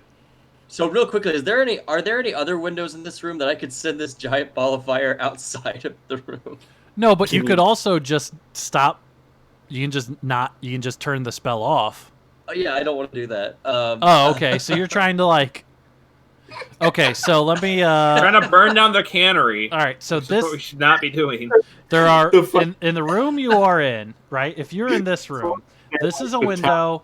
This is a window. This is a window. This is a window. There are no windows to the outside, only windows within the building. Okay, perfect. The fire can't be stopped. There's nothing we can do. You got to get out of there. And I'll go check out this desk for any damning information or I'm letting that fucker burn, by the way. But yeah, I'm just looking for stuff in that desk, and then I'll run out. All right, go ahead. As you start going through the desk, as you approach and are able to kind of see it with clearer eyes, not within like the middle of a fight, it appears this desk has already been like rifled through. Oh shit. Yeah, the one drawer is already out, and it appears that it's almost like been like made crooked because somebody grabbed something and kind of like had it on their purpose. You can tell that somebody already like went through this. There's a broken lock on your floor. There appears to be a ledger on top of it, but you can't really tell what it's for. I'll grab it and any other papers, and then I'll just yell to them through this burning window. I'll yell, check their bodies or what's left of them. There's something. They have something. Hoping it's not on one of the two that I fried. All right, so let's go to Oki. Oki, what is Octavius doing? I drop my sword and I pull out the Water King bottle. Ah. Ooh. Sorry, I know you wanted to burn the cannery down, but I'm going. No! Don't apologize to me. I'm gonna pull it out. Yeah, fuck. What is the command word? Was water. Yeah. I remember that. Yeah, I guess that. There was like 3 different things I could do though. I forget. Do you have the item? Maybe it's in the journal. I think we have it. Decanter. Yeah, there we go. All right. It's a decanter of endless water, right? Yeah, that's it. I should add it to my thing. All right, I posted it there. I'm gonna just point at the fire and I'm gonna do geyser. Cool. I'm just gonna, 30 gallons of water gushes forth in a geyser, 30 feet long. And it immediately extinguishes. Good lord, I'm fucking stupid. Extinguishes all of the flames. How many books have you written, Branson? I don't give a fuck. I'm not saying that anymore. It's not funny anymore, Joel. It's not funny anymore. You just said it like the other day, a couple times. Yeah, I think it's pretty good. But now that I heard you say it, it's just Oh, fuck you. Fucking hate you guys. Oh, whoa! And whoa. you soak. I didn't say nothing. You soak the room. You were complicit. You soak the room in water, and all of the fires go out, and there is no pressing threat. Mr. Creep starts looking to the bodies, rifling through their pockets and whatever is on them. I know they're in rags and shit, but cool. Yeah, it really benefits to be the Water King. I'm gonna say that. There's benefits to it. Hey, it's good to be the Water King, let me tell you. Let's do a real quick break. It's been 2 hours, so let's do a break, and then we'll resume in a second. Is my flaming sphere gone? Do you want it to be? No. So what are we gonna do with it's a magical flaming sphere. I don't think. How long does that last? Couple hours. Right now it's cooking, Mr. Creep, according to the map. Yeah, it's floating in the middle of the room. I moved around. I'm moving. I'm looking through the bodies and stuff. It lasts 1 minute. It's probably been a minute. Okay. I mean, a minute is 6 turns, and that was a 2-turn fight. No, a minute is 6 rounds. Oh yeah, 6 rounds. You know what I mean. No, sorry, 10 rounds. 10 rounds. I'm stupid. Is it? 10 rounds. Oh, yeah, 6 seconds. 6 seconds per round. Yeah. It's up if you want it to be up. Ooh, we're leaving that baby up. I'm sorry, boys. Cool. I can fight it. I trust in my ability to fight. Are you? Is it floating in the middle of the room? Like, what's your intention? Yeah, I just want to like floating above. It's not trying to burn anything or burn anyone right It's now. a hot Just hanging out room. there. It's a hot room, Yeah. but it's also pretty wet, so probably not much is gonna catch. Right. Cool. It's steamy in there. All right, let's do a quick bathroom break. Cool. Love a good steam. And do. It's like a steam room now. We're just sitting here like, We're in Nice. towels. feels good after a fight. Yeah. Pretty good. Get all the poison out of you. Yeah. There's nothing healthier than a steam. All right. Yeah. Good to be back. Ugh. We'll be right back.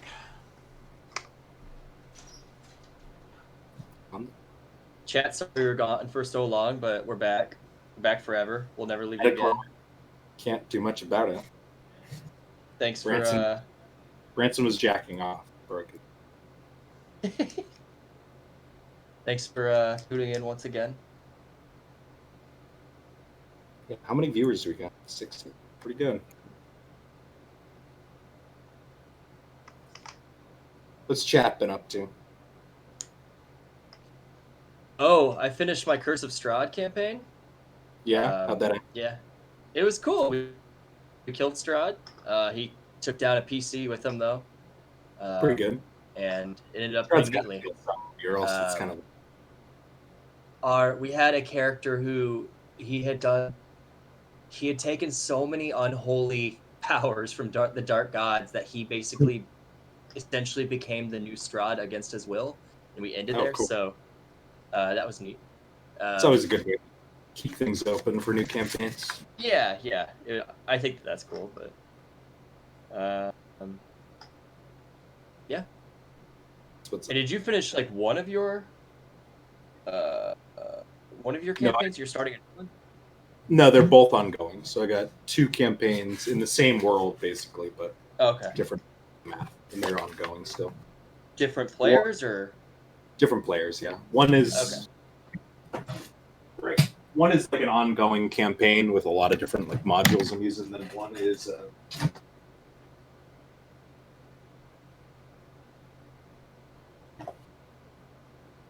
is that your library? yeah, that's my library. This is where I keep all my... It's a good library. Thank you. But it's called Deep Carbon Observatory. I think I've talked about it before. Yeah, really I remember you mentioning it. Yeah. And then I'm running currently this module right now. This just came out. Big Pup. Yeah, the one you were talking about. Yeah.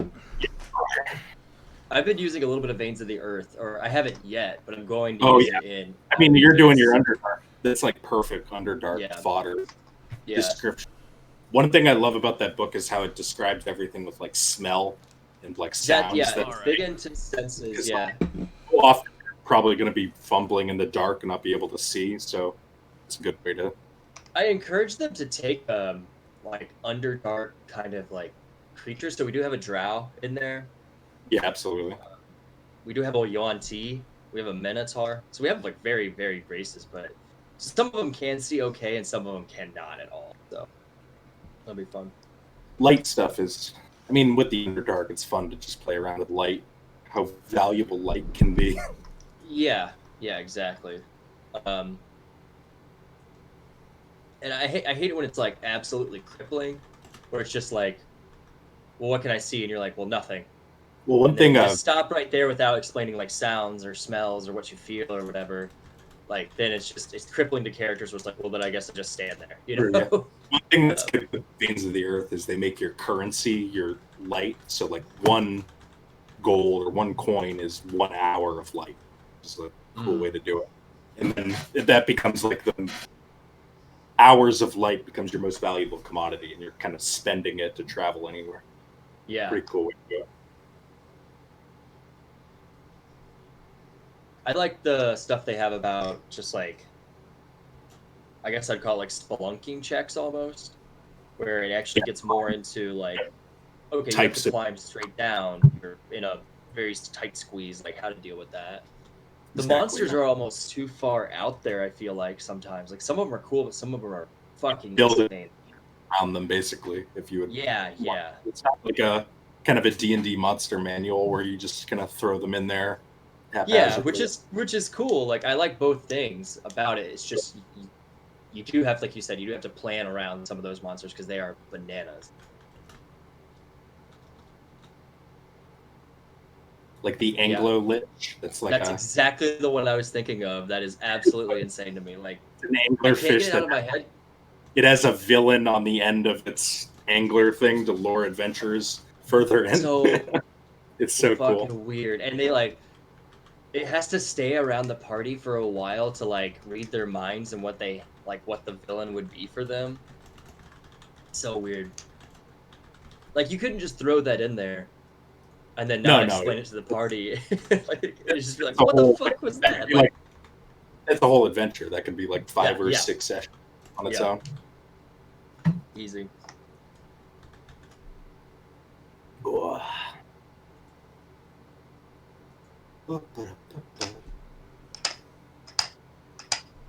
right. You guys all good? Ready to go? I'm good. Cool. All right, so the fire has been put out. The flaming orb is still in the center of the room, but it's not really igniting anything at this moment. And Malachi, you have pocketed the ledger. Appears to be no hostiles around at the moment. What do you guys want to do? Mr. Creep was digging through everyone's pockets. Cool. Remember? All right. It appears that the ones in the corner around here, there's about 3, can't really tell much. They have been so badly burned that it's almost incomprehensible. As you go down the stairs, the 3 that remain, you're not really able to find anything important amongst their possessions. A lot of lint, a wallet that you open that has 2 flies come out of it, little bits of string. There are some jacks. And go ahead and roll 3d4, Mr. Creep. And 10 gold between them all. Not bad. I'm like getting back a lot of the gold I gave away. That's good. But yeah. What's the move? I think I want to leave the room. I want to investigate this top. Just gotta walk. Cool, yeah, you're able to kind of move freely at this point. I'm gonna tell him about the drawer that was like clearly rifled through. Like, someone didn't want us. I don't imagine want us to find something. So I don't know. Feel maybe like it was. It feels like the cultists were looking for something. Because I don't think they plan to stick around for too long here after killing every worker that was here. Let me. I'm gonna go up here to this room. See what I can see. Is this the map room that you were telling them about earlier? Yeah, that's like the main kind of business hub area. Okay. And then it's just kind of like a balcony that oversees the floor. What did anyone check these 2? Just doesn't make sense. Like they were. No, Joel. I thought those were the desks that were on fire. I wasn't sure if there would be anything in them. Could be some Joel, desks. did you look through the ledger? Not yet. I was trying to get everything right now, but I'll look there in just a second. Is those 2 desks, are they ruined, Branson? The one in the room that me and Mr. Creep are in? Oh yeah, totally. Like done for. Yeah. Then I'll look through that ledger. See what I got. Yeah, you're able to look through the ledger, and it appears to just be not necessarily a business account, but almost like an agenda, like a day-to-day assignment of what Otto does. Usually like social activities listed on Saturdays and Sundays, but it appears he had like 12-hour working days. However, on Tuesdays, every single Tuesday is completely unaccounted for. And as you kind of rifle further and further, a note slides out of the pages. Looks like it was hidden in there. And let me pull that up. In the handouts is handwritten note. And you're able to look at it, and it reads, I have your son. 10 barrels to Abernathy once a week or he dies. The shadow of the mountain is long. EMCS. I'd Mark Lackshaw. So we might have accidentally killed his son, is what I'm understanding. Did we go to Abernathy? Yeah, I don't. You guys have not been to Abernathy. I assume that's where he's held, right?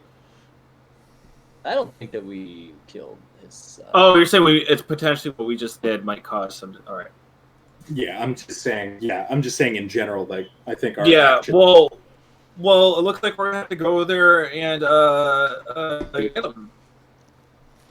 Damn. Okay. Or not, you know. We don't know if he's at Abernathy either, though. True. Maybe that was about Owen's son? Yeah. So Annabelle's brother. So we'll talk to... I wonder if Annabelle knows about this. Yeah, we got to talk to Annabelle. We got to talk to Annabelle and Owen and see if they figure out if they know where the son is at or not. Well, let's go down. We'll meet up with Annabelle, and we'll start heading back to the house, I guess. Joel didn't even want to come in here. Now we got ourselves to another side quest. All right. I'll move it just for... But this has to do with Idmarsh Clackshaw, so this is actually main story. Yeah. So it's not side quests. All right, so you kind of come outside, and you're able to see Annabelle. And by this point, Sigma is talking to her. Whoops. There we go. What? There we go. Ah. Sick. Seeing double. And as you guys kind of come outside... how tall is this? Is Sigma again? Isn't he super tall? He's 7 feet tall. God damn it. Like, why do you hate him so much? Look at him. He looks like Mickey Rourke. No, he looks like that basketball player. Oh, yeah. And as you guys are kind of approaching outside, Annabelle kind of is like, and then where you were able to see one from outside. Oh, they would know more. Is everything okay? Are you all safe? Hey, I'll hand her the note. We found this amongst your father's belongings. Wait, they know where Otto is? Apparently they have Otto. And he knew? Your father? Sounds like your father knew it. Being blackmailed. Well, there's a lot going on right now that he's not telling everyone. This would explain his weird behavior. Now I kind of feel bad. I guess they were blackmailing him. I just don't know why he wouldn't tell me. But so... Maybe to protect you. So you wouldn't get involved. I just don't understand. Why would the cultists attack the cannery if they wanted the materials from it and they were blackmailing him for it? What? Well, maybe Otto pulled a move. He seems to have a lot of secrets. He could have done something to make them mad, and that's why they tend to attack. You know, Owen seemed obsequious to them. We knew. He said he was sending barrels to. You said it was Chet, was it? Clint. No. Clint. Maybe we should check with Clint, see what he noticed. We're getting really down the rabbit hole here, though. This is insane. If it's getting late, I would say it's around like 9 or 10 right now. It's pretty dark outside. Is this something you guys are going to get into tonight, or should it wait for the morning? What do you all think? I think we should be hitting the old dusty trail pretty soon, getting back, checking out the old dungeon, of course, how that's getting put together. We have to make sure our Matt Cloud is okay and our instructions are underway. Sigma kind of pipes up.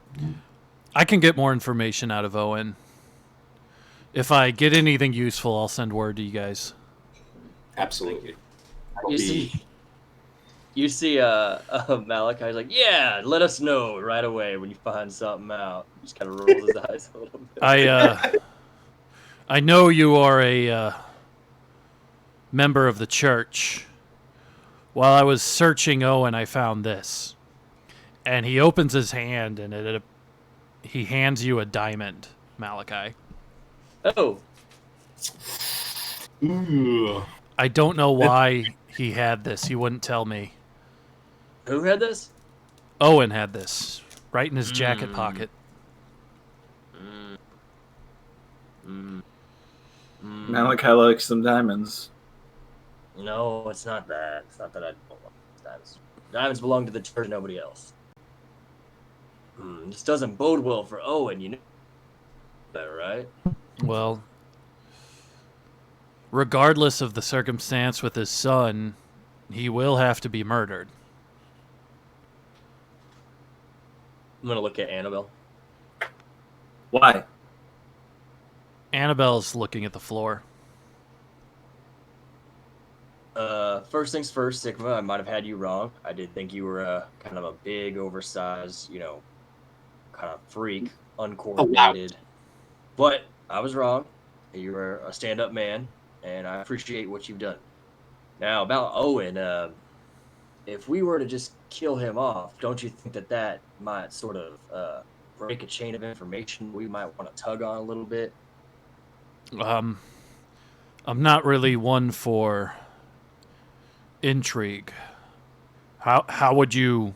What would you do? Well, we're building this kind of,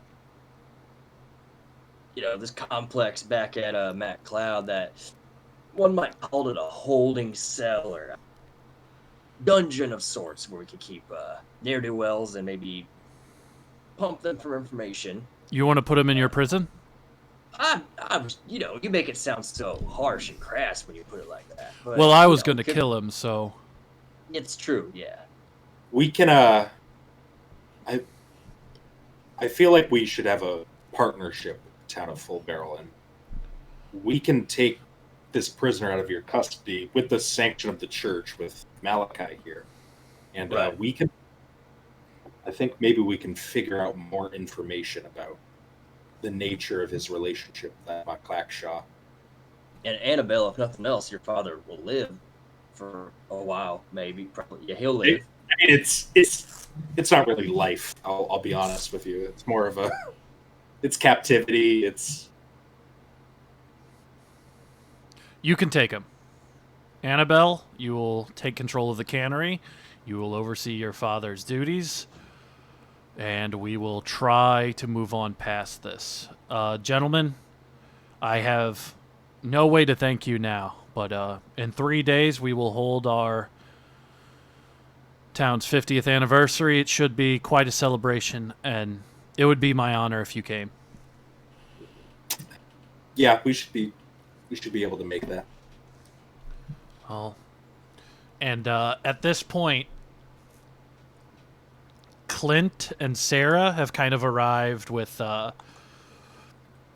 Owen bound in rope.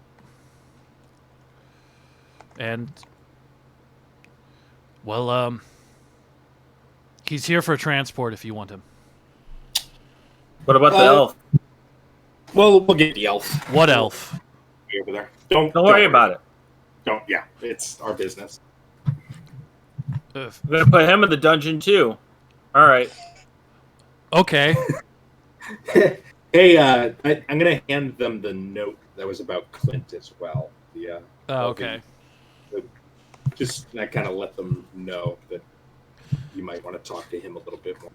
Sigma kind of reads it, and then he hands it to Clint, whose eyes kind of go up. I'm not getting that much food a week, so... That makes sense. Maybe he was really sending the food to Idma Clackshaw, but writing it in his book as if he's... I always wondered why he delivered. On Tuesdays he would come up and he'd give me, whatever barrel they had from town and whatever grain, Sigma grew and the turnips. And then I thought he was going to Basin. He always told me he was going to deliver to Basin, but I guess... Okay, well, that's a lot of information. Thank you, guys. Cool. And yeah, I'll grab Owen's rope. We'll stop by the what is his name again? Cedar? Pokey? Yeah, Pokey. Yeah, Pokey's yeah.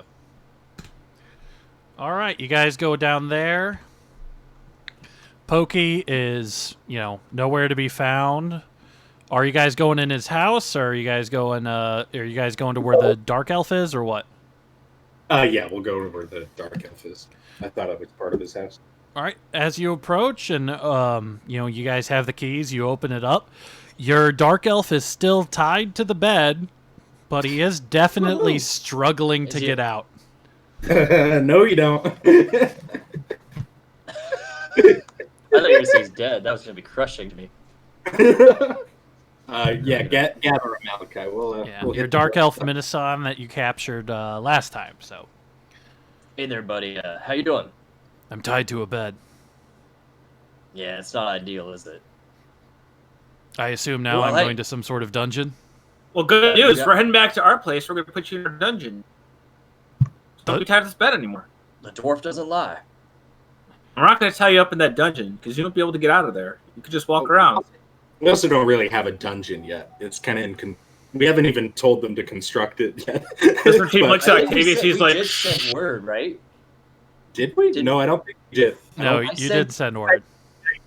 I thought I sent my bird there saying... You sent word to, check in, but you didn't say, hey, build a dungeon. No. I came up with the dungeon idea after we captured the Dark Elf. So, okay. Do we have any more cigarettes left? Yeah. I'm going to light up a cigarette for the Dark Elf. Yeah. And are you guys marching to Matt Cloud tonight? Should we? I feel like we should. I feel like let's go. Completely out of spell slots. We should definitely do this. Yeah, I'll do my light cantrip. I'm also out of spell slots. Cool. Let's do it. All right. Yeah. So I want to get back home. And it's around 9:30. You guys start heading on the way back. It's about how many miles did I say? I think you said about half a mile, maybe a quarter of a mile.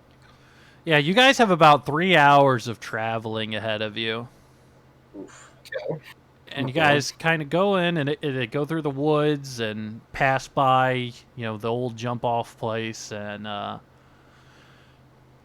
you guys don't have the cart with you, so you're just walking by foot. And you guys are absolutely exhausted. Got a nice 23 HP. What's the marching order you guys do? I'll be up front. I've given Owen to Mr. Creep to pull on his rope. Okay. I have my sword and shield up. Owen is kind of bound by his hands and feet with rope, and it appears pretty demoralized. Yeah, I'll go in back of everybody, just with the Dark Elf. I want to say to Owen, I want to say to him, hey, you really caused quite a bit of a mess back there. Was that all for Otto? Well, yeah, I mean, I've always tried to get ahead where I could, and then Otto went missing, and I tried to. It's just all a mess. It's all a mess, and Did Otto go missing as the result of your trying to get ahead? No, he would go to Basin. They don't have a blacksmith there. He would go there once a month or so and do whatever odds and ends they had, bring in a little thing, and sometimes he went on the caravan trails with Annabelle, and I don't know how they figured out or how they got him, because he was in town when he went missing. He runs a shop in the market, and I don't know, and I wanted to.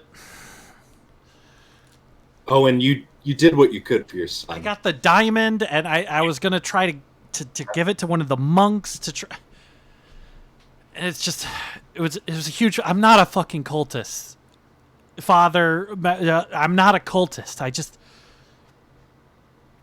in a bad spot. All right. You are, but you still right. And if we solve this whole thing out, you'll be in a less worse position. Just don't kill me. Hey, we saved you right there. Thank you. We did. And I don't Octavius, think maybe if we have some clerical work, we could have. Well, maybe Owen could do it for us. that's what I was thinking. He's not going to run. He's not going to want his son to die. We're helping his son. You guys are gonna help? We're gonna help. We plan to save you. We don't really have much of a choice. We're kind of in this together against Admiral Clackshaw. Well, that's good, I guess. I'll. You ever had direct correspondence with Admiral Clackshaw? It seems like you had indirect, at least. We would get these notes dropped off. I don't know how, but I would lock up the windows, I would lock up my doors, and somehow the notes would show up. First, just telling me he had auto. No demands, no nothing. I didn't go to anyone about it, and then it progressed. Then he wanted food, and then more, and the trade routes shut down, and I left a note on my own desk saying I can't do it, I'll get caught, and they just kept asking for more and more, and always talking weird. He always said the shadow of the mountain is long. Yeah, I'm gonna look at the drow. There is something going on in that mountain for sure. You weren't able to make the last few shipments. Is that what you're saying? I made the last shipment on Do you Tuesday. know why? Do you know why he would have killed everyone that was working at the cannery? I have no clue. I'm guessing that. I don't know. Maybe he found a different source of food. He's got a bigger army than a lot of people think. Is there any chance that he knew that you got a diamond on you? I don't think so.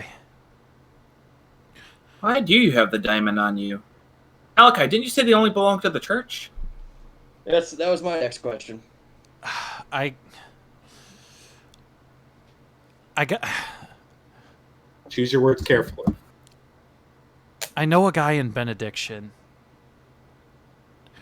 He's an old noble that, well, his family fell out of favor, and he's been working with some dwarves in a local thieves guild, and he's really good at locating stuff. Mr. Creep's eyes, like his eyebrows are raised up, like Mine as well, but you can't see my eyebrows, or I might not even. I'm not sure. I'll join the crew, and my eyebrows are also raised. We're all looking back at it. We're back and forth. We're all looking at each other like home halfway. Like, I've been trying to buy passage back into Benediction, and I've almost been able to get the funds in order to do it, to establish myself as a merchant up there, and then Otto went missing, so I can't make the move, and everything's just gone wrong. I thought if I had the diamond, I could go up to the Monks of the Divine Leisure. I could actually have them do something for once and scour the region for Otto. And if I could just pay that off and I could get everyone together and we could leave this fucking cursed land, then I wouldn't have to worry about what mess I caused. Do you know who these dwarves that this noble is working with? Or did he work through them without you interacting with them at all? I never interacted with the dwarves. The only was thing he a banker? I'm sorry? Man, a banker? No, he went by Jay. Whew. Do you know what family his name was? Like what his family's name was? I do not have that information. Son of a bitch. If when you say son of a bitch, I just kind of look at you. It just seems unbecoming.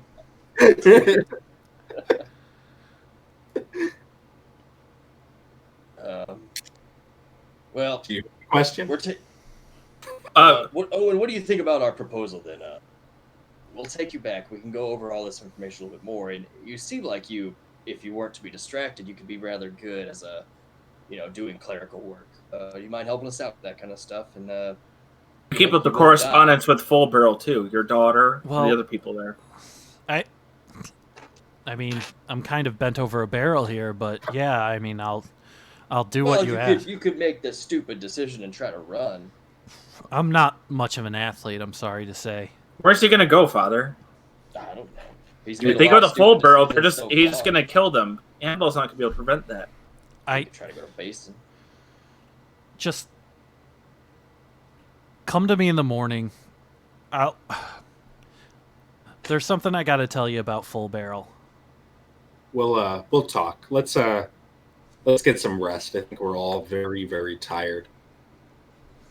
And as the kind of day progresses, Owen and oh shit, what'd I name him? Mino-san, the Dark Elf, are both pretty quiet, not really ever making a break to run or anything like that, as you guys travel down to MacCloud and arrive there around midnight. There's some torches lit, and you can tell when you kind of pull in that it has been thoroughly cleaned up. As you guys kind of make your way in, you can tell that the first thing you notice is that all of the old buildings have been demolished. All of the half-burned, half-scorched building have been demolished. You're able to see a huge amount of stone, just for masonry and stuff, has been brought in. Supplies brought in. And as you guys kind of turn the corner, okay, you're able to notice the longhouse appears to have been completed. Absolutely beautiful. It's everything I could have possibly wanted.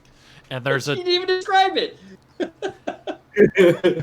No, I know it is. He just sees it's complete, so it's like, oh, it's the best. It's the best longhouse. I ordered it to be built. It's got to be the best, obviously, or else I wouldn't have ordered it to be built. You're right. And we're gonna go to MacCloud. We're gonna build everything beautiful, big. We're gonna get a tower. And as you guys approach and walk in with your prisoners, you can see smoke billowing out from the camp. It appears the tax collectors are still kind of sleeping out there. And what do you guys want to do? Hey, we gotta get rid of these tax collectors, right? Why? They've been great so far. I mean, they can't. We need to use everyone up. We need to use up everyone to their full, Absolutely. And honestly, you got those cleric boys that you found. You got to train them up. Well, that's different. You got to have your good cleric boys around the church. Branson, what's the reaction to everyone seeing, not just Owen, because I don't think they'll care about seeing this dark elf with us? Nobody's out. It's like... Yeah, nobody's up. It's almost 1 in the morning, yeah. Okay. Honestly, I think we should keep these men here just for general labor purposes. At best, they're good at hauling rocks back and forth. Yeah, are you going to do all this work, Malachi? No, I just, We got to work on the Goliaths. And I have a plan, actually. I think that might work. Okay. You want to talk about that tomorrow if we get some sleep? Yeah, let's get some sleep. We'll rest up and we'll meet up tomorrow. We'll talk about our plans. And we also need to ASAP. We need to talk to Reno, so she can build us a dungeon. We've been talking about the dungeon quite a bit, and we don't have a dungeon. We need a dungeon. I'm looking at this tower over here. I feel like we can. My vision for the dungeon is I want it to be seen from both the town of Hush, from the town of Full Barrel. I want it to be seen very far away. So you want an enormous tower that has like a has a basement that's the dungeon, like a Goldilocks style tower that is a dungeon. I don't even. No, I don't think it's the or dungeon. not Goldilocks. What's her fucking name? Rapunzel? Yeah, whatever her fucking name is. I don't think the dungeon should be underground. I think it should just be vertical and a tower that can be seen. For some reason, that's scarier because, to escape, you got to just jump, and you're gonna die. Like Tower of London. We're thinking Tower of London, right? Tower of London. I want it to be seen from miles in every direction. Everyone will know that's the Storm Tower. Storm Tower. Octavius, this is how I know that it's destiny that I am to be your Grand Inquisitor, because honestly, that is a brilliant idea. Hats off to you, sir. On the journey, I've come up with a few interesting theological ideas that I also want to run you by. We can figure stuff out. Is that something a priest likes to hear? Yeah. I have some interesting religious ideas I want to bounce off of you. I think I know what I am now, but I'll ask. I'll talk to you about it. Not to disrespect your plans, both of my fathers, but I think we need to get these guys some food and get some sleep. Let's do that. We wanted to put this ramshackle. I think we should all sleep in the same area for tonight. It's been a long night. It's been a long journey for these. They've been good sports about being prisoners. Let's get them a room in the longhouse tonight. Like one night of just having a good time, you know? It's merciful. We can order some chili from Angus. I'm not supposed to be merciful, I guess, because of my oaths, but I think that's nice enough. I think Father Malachi and Minasan should sleep together because they could smoke together. I mean, I don't know what you're insinuating there. I was going to go sleep in the church. And I'll guard Owen. Okay. I'll let you guys take care of that. I'll let you figure out what you want to do with your prisoners. We'll, guys. I'll go to bed. I want to sleep in my big bed in my longhouse. All right. You guys head to the longhouse, and it's a, immaculately designed 2-story with a big, you guys walk in, and it's a big entrance hall with a big, long dining table in it. You can kind of see that it splits up almost like a Skyrim style, Nordic style. Yeah. And a whole row of rooms on the top story there that's kind of like a balcony overlooking a central area. And the kind of piece de resistance is there is a throne on the north end that kind of right in front of the table that has been... Do you guys mind if I sit on my throne and you guys look for a second while you're all down there and I'm on my throne? I'm going to light a cigarette and walk outside. Second. I think Father Malachi, you need to go up and stand next to the throne. Yeah, stand next to me on my throne. Then we'll have Grand Inquisitor must be the right hand of the king. Absolutely. And then wait, hold up, and then we'll have the spy master a little, like 3 feet behind me a little bit. Me? I get to go up by it? Oh, of course, Wait, you're my spy I'm master. sorry. What happens after we stand there? Is this it? Is someone painting something, or we just stand? We should reserve this for when someone can paint a picture or something. Okay, I'll wait then, I guess, to sit on my throne. Trust me, it'll be worth it. It'll be worth it. You can sit on it. I'm just not going to stand next to you. Your Honor, I think you should be doing it in something much more grand. Maybe something spectacular created just to wear. All of us. Maybe we could all find some... Sorry, I got excited. I have a throne now. And I wanted to but okay, it's fine. Whatever. I'll just go to bed. Good night, guys. Later. Right. Bye-bye. Wow, as you say that, Octavius, really didn't take that well. as you say, I guess I'll just go to bed, you turn around, and your major domo is just standing there, holding like a cup of tea for you. Thank you. I don't even acknowledge his presence. I just take the tea, dump it into my helmet, and I let my other 2 retainers start taking off my armor for me. Yeah, they just immediately start just doing this. And... Your helmet's still on, though? What happened to the retainers? Yeah, my helmet stays on all the time. What happened to the retainers being easy deaths, easy NPC deaths? How are these things still alive? I take care of my boys. I'm sorry. That's... I take care of them. They take care of me. Maybe Ray Heraclius smiled upon these people serving their lord. I guarantee that. Yeah, you don't know that. Right. I have 3 people in my life that support me, and none of them are you. Okay. We need a couple things. We need to find a tailor. We need to find a painter. And a dungeon maker. A dungeon maker. Well, no, Torino can help design the... Torino can probably help us. Yeah. We'll just have to pay her. Speaking Do we have of any which, money? Do we have any money? I got some money. You have all the money? I do. Yeah. You're Octavius. You're the one who had all the riches, right? I have 51 gold. I got 51 gold in my pocket. I think that's it. 47.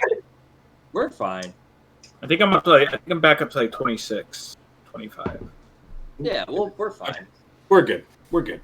We also have like diamonds. We also will we have that's like that's off limits right there, boy. Well, we have influence. We'll kill you. You can do that. Yeah. Octavius is in his pajamas with his night helmet on, and he's like Octavius could just become straight up a tyrant.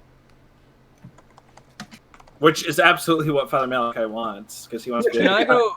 Tyrant Inquisitor. There's no chance that Torino's up right now, is there? It's probably too late, right?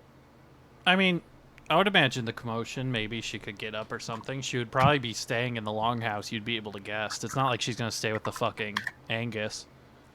I'll just look around and see if she's up. I'm not going to wake her up like a creep, but... You do see one of the rooms that has kind of candlelight seeping out from the bottom of the door. Okay, I'll just go talk to her. Yeah. You knock and you can kind of... Yeah.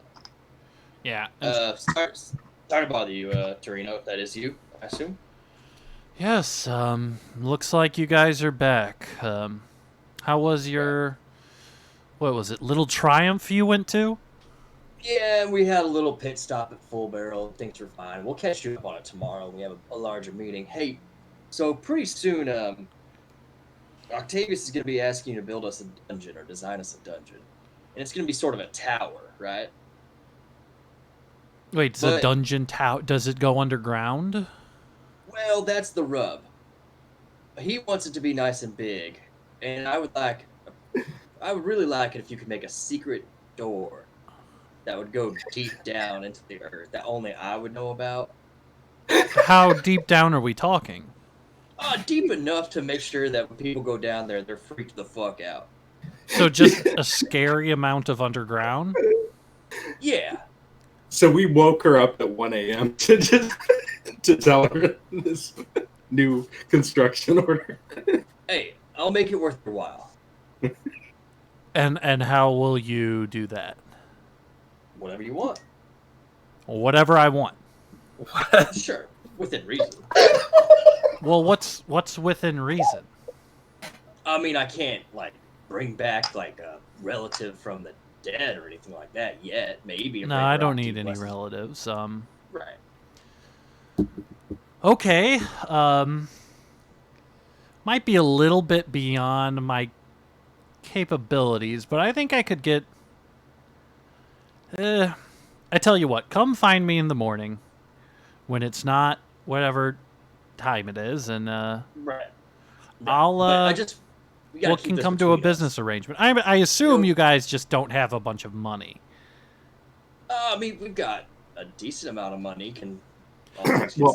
And I hopefully you don't take this the wrong way, but how much money are we talking?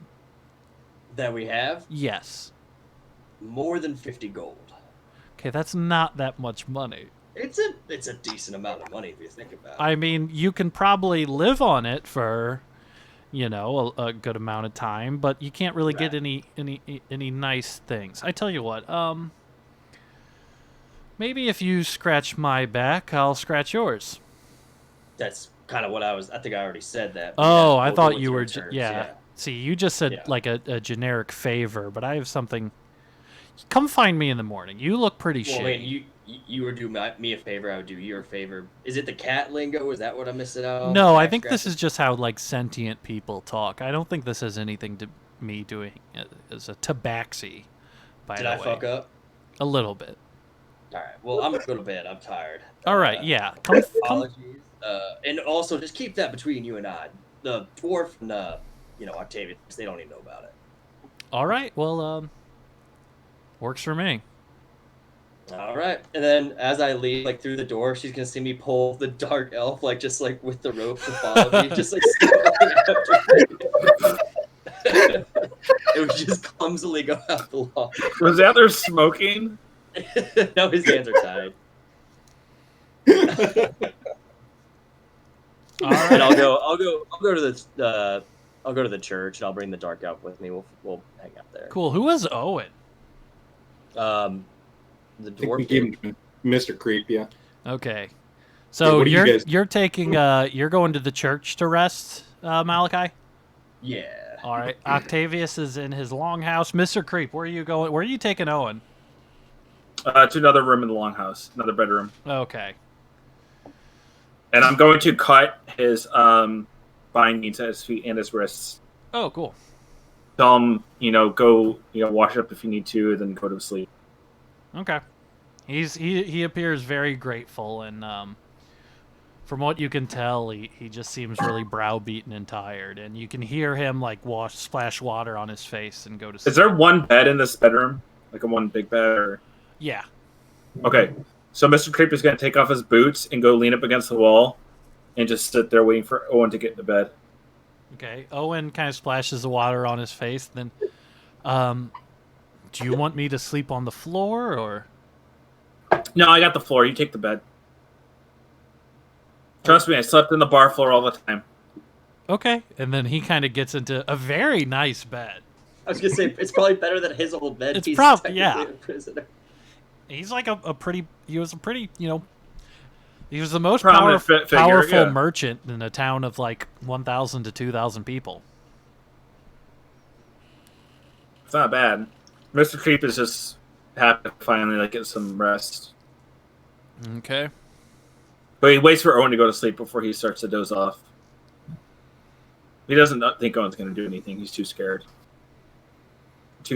Owen's smart enough to not do anything. Okay. Ooh, can I put my diamond in the tabernacle? Sure. Jesus Christ, man. The diamond is in the tabernacle. They'll never expect it there. And then, Well, guys, you have all like a little key that has like the ankh on it. And only I have it. guys have all a long rest. Wake up in the morning around 9 a.m. The sun is shining. It's a very hot and dry day as you guys kind of all emerge from your different holdings. What do you guys want to do? I think we should have a meeting and talk about everything, right? Oh yeah, we'll have a meeting by the dining table while we eat breakfast. Ooh. But first things first. I'll bring Owen to breakfast at the table.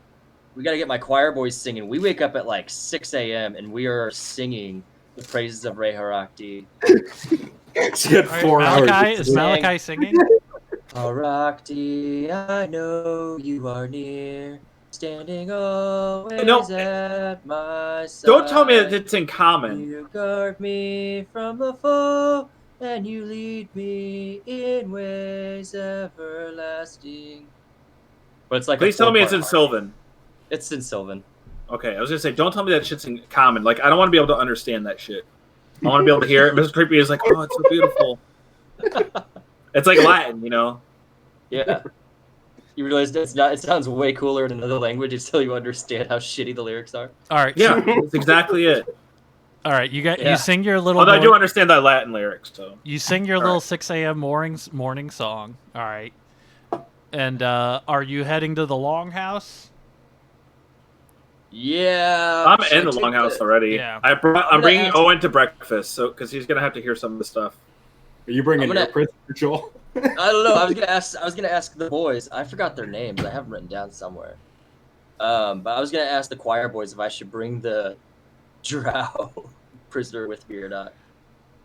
He does scare us a little bit. I'm not. Isn't it like against the drow's religion to like run or like try? Like it'd be dumb for him to try to get back to that mountain, but that's like the only other thing he should be doing, right? Yeah. I don't think you know anything about his religion. Well, he told us about like what like he did his say beliefs that he's are. already failed, and that if he returned, he would get killed. Yeah, he was sent to the But he can't serve Octavius, but he can't go back, right? No, I think he's like the drows. He wants to go back. Yeah, he does want to go back Yeah. because like he's only supposed to be there. He shouldn't be anywhere else but there. But if he tries to get back there, he's probably not going to make it. Branson, was the drow Well, he singing might. along with us? No, He wasn't there. he had his eyes closed. He does not like the sunlight. Okay. But he can't formally serve Octavius or like Rei Harakti. He right? cannot. He is bound to his god, right? He's bound to his god by oath, but I don't think he's. But he can't like be a servant to us. No, he will never follow you. He will. He will. No. He told Malachi he will die before doing anything not in service to his god. He has. Well, we need to talk to him about. You know his god's symbol, but you don't know his god's name. The symbol was the cup with the stars in it. Yeah, that we could find out more about it in the mountain, right? Yeah. Or is that a different one? No, he said you'll find your answers in the mountain is all he can say. Yeah. Okay. Yeah, I'll take him with us. He can't be trusted. What if we talk him into how helping us might be in service to He's going in the tower. He's not going in the tower. I'm well aware. Anyway, let's have some chow. Yeah, what's for So breakfast? as you guys walk in, Angus kind of goes in all cross-eyed, and he's carrying a big pot. And you hear... Yeah. I forgot about Angus. With his mediocre chili. Well, this time... Going in all cross-eyed. just walks in with an oversized pot of just the hardest scrambled eggs you have ever seen in your life. Okay. And he's serving you guys, and he's not even hitting a lot of the silverware. And as he's kind of serving, Malachi, you notice Torino is in the corner, and she kind of gives you one of these to come over here. Out of view of everyone else. I'm going to look at Octavius and see if he's shoving eggs through his helmet. I'm just kind of picking at them with my... What do I have? I don't have all my silver here. Probably a spoon or something like that. Something stupid. I'm just... Mr. Creep and Owen show up to breakfast, and Mr. Creep has, like, changed. He found Owen some clothes, like, in the dresser there, and Owen's wearing a polo. Mr. Creep was like, here, put these on. Can we get the picture of Owen again? The picture of Owen? Yeah, I remember he looked cool. Who is... Yeah, he has, like, braids. He has, like, great hair and braids. Yeah. He looked like Samuel L. Jackson in what movie was it? That's Owen. Yeah, so Owen's wearing a polo. And then... I don't know why that's funny. This is Angus. I love Angus so much. Angus. Look at him, man. That guy's had... Angus has seen some shit. Angus is like, well, yes, sir. Yes, sir. Kind of looks like Jack Lemmon. And like a wonk with like a lazy eye. That's terrific. As I'm picking at these eggs, I turn to Mr. Creep and I'm like, I think we got to get a new chef. I don't think we can stick with Angus any longer. Just get some. We just I get a little more salt and pepper, and it'll be fine. Well, he should do that. If he's the cook, he should add the salt and pepper. Listen, this is a growing thing. We just started this place. Okey's reaction when I said that, he didn't have to say anything. Like, that was his character's reaction. He just, like, threw back his head, like, fuck. Like, these fucking people. God damn it. I'll be going over to Torino. Yeah, and she kind of leads you up the stairs and kind of walks you back to her room and kind of... You still have the prisoner with you? That poor drow, dude. That poor fucking drow. He's sitting in the chair now. He's just waiting for that fucking judge. He's like, I'm so fucking tired of being taken over. Can I speak freely in front of this? What is it? I left the drow back at dinner. Okay. You say he's like a dog. I believe that there is something you could help me with. And what might that be? I want access to the Sunstone. I don't need to keep it. I'm not going to break it. But I do think it's a powerful magical reagent. And I would like access to it if you would be able to get it for me. From what I've seen of your group, you all appear to be men of your word. Your tactics may not be the most couth, but I believe that I can trust you if you give me your word that if you get in possession of the Sunstone, I'd like some access to it. Do I know anything about the Sunstone as Malachi? I'm not sure if Octavius said anything about it. I don't have anything in my notes about it. Okay. Octavius, have you mentioned Did you tell the party? I've I'm gonna be honest. I don't remember about the sun. The No, very first letter you got, Octavius, from your father, told you to seek out to get the Sunstone. And you guys know that. Here. All it says is that Bishop Breer will have instructions from. It doesn't say anything about the Sunstone. Unless you're talking about now, in Bishop Breer's journal, you would all know this. Okay. Bishop Breer says the green woman told me she has the Sunstone, and that Bishop Breer was looking for the Sunstone. That's right. Okay. Yeah. So the orc? True. No, wait. It was Malachi's first. Wait, was it Malachi's thing told you? Yeah, because I got nothing about the Sunstone. Oh, then you only know about the Sunstone from Bishop Breer's journal. Okay. I thought Malachi got something on it. I don't have anything in the letter to me, and I don't have the journal, but yeah, it's okay. We could figure that out. Is it maybe in the letter that I didn't read yet? Yes, I'm sorry. It's okay. Well, did you break the seal on that ever or no?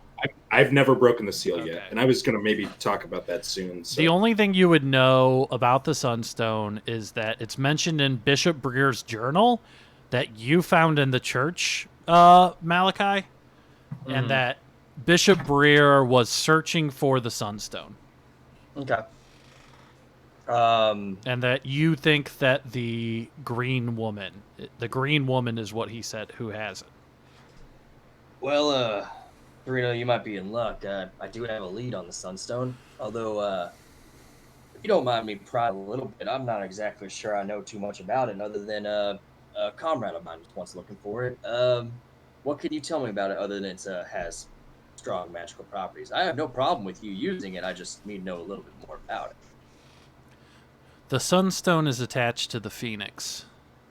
Icons have items of power that sort of trail them like magnets, follow them unwittingly from region to region. The Sunstone can tell you the location of the Phoenix. But the Sunstone also has powerful methods of rebirth. Sunstone, I've read that says it can completely erase a man's memories, that it can transform somebody's species, that it is a powerful magical region of rebirth.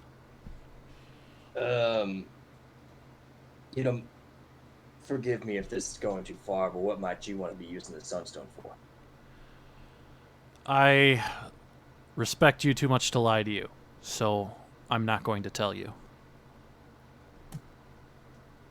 That's fair. I'll be retrieving the Sunstone anyway, but realize this might weigh into my decision to give it to you or not. You say you don't plan on keeping it? You can keep it. I just want to access the power. All right, well, yeah, we'll consider it a deal. I'll shake her hand. I'll put out my hand. I'll get started on your tower soon. All right, and I'll head back out. Real quick. How tall is he talking? Oh, I don't know. How tall can you go? I don't know. Best answer possible. I really don't know how many. I've never made a tower, I'm going to be honest. Yeah, well, here's the thing. He wanted people to see it from far and wide. You know, the whole strike fear into people's heart. Let me tell you something. You know why churches are so tall? Do you know why the Church of Reharakti has so many statues and so many beautiful, yet intimidatingly large items? Ego. Fear. All right. And not fear in the sense of fear, like when you're scared of a spider or something like that, but fear that there is something out there that is bigger than you. True fear that it is not you that is the center of the universe. Okay, That's so what we're looking for. I like how he doesn't want a citadel for himself. He wants a dungeon. I will make a very tall, scary tower. And don't forget about the little secret dungeon part of the bottom. Right, and I'm not supposed to tell anyone about that. Yeah, if you could have it, maybe like you pull on a candelabra and it opens up like a sliding wall, that would be really nice. But, you get creative. You do you.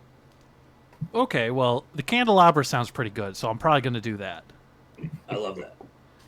And I'm not that talented of a liar, so perhaps I'll get started on construction next time your party leaves. Okay. If they're going to ask me why I'm digging such a big hole. You're going to tell them you're building a dungeon. Yeah, but then if you need a foundation to a tower. If Octavius finds out. Oh, well, I mean, it's all one dungeon. Look at these people. Like, have you seen... Think about Angus. Does he have a single iota of intelligence? No. He's not going to know. No, that's foundation. That's all they need to know. He's been coming to the longhouse since I built it and just serving empty plates. I give you permission. I give you permission. If they're asking too many questions, you can fire this person. You just send them out to the woods. They just have to walk into the woods. Well, I don't want to do that. That just... You know what? I got it. All right, next. Don't worry about it. All right. Cool. I'm going to head back upstairs. All right. My plate is empty. No one saw how I ate or put the food. All right, so you guys are all gathered. What's up? What's the next move for the party? I think we should have a council meeting. Okay, council, do you agree to the meeting? When you say council, I know you mean us two, but you? Yes, you two. We need Owen. For sure. We need the Drow. The Drow? Dude, the Drow is not on my council. The Drow is not. He's not. No. He's part of. He's like a witness or a criminal at court to be used as information. Okay. I'm gonna stand on my throne, or sit on my throne, rather. Not stand. Stand on. Oh, I love standing on my throne. It's like It's like a standing desk. It's a standing throne.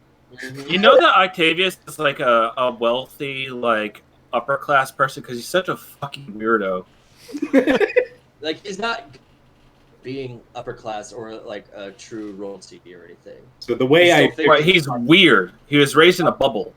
Octavius was raised only by the three.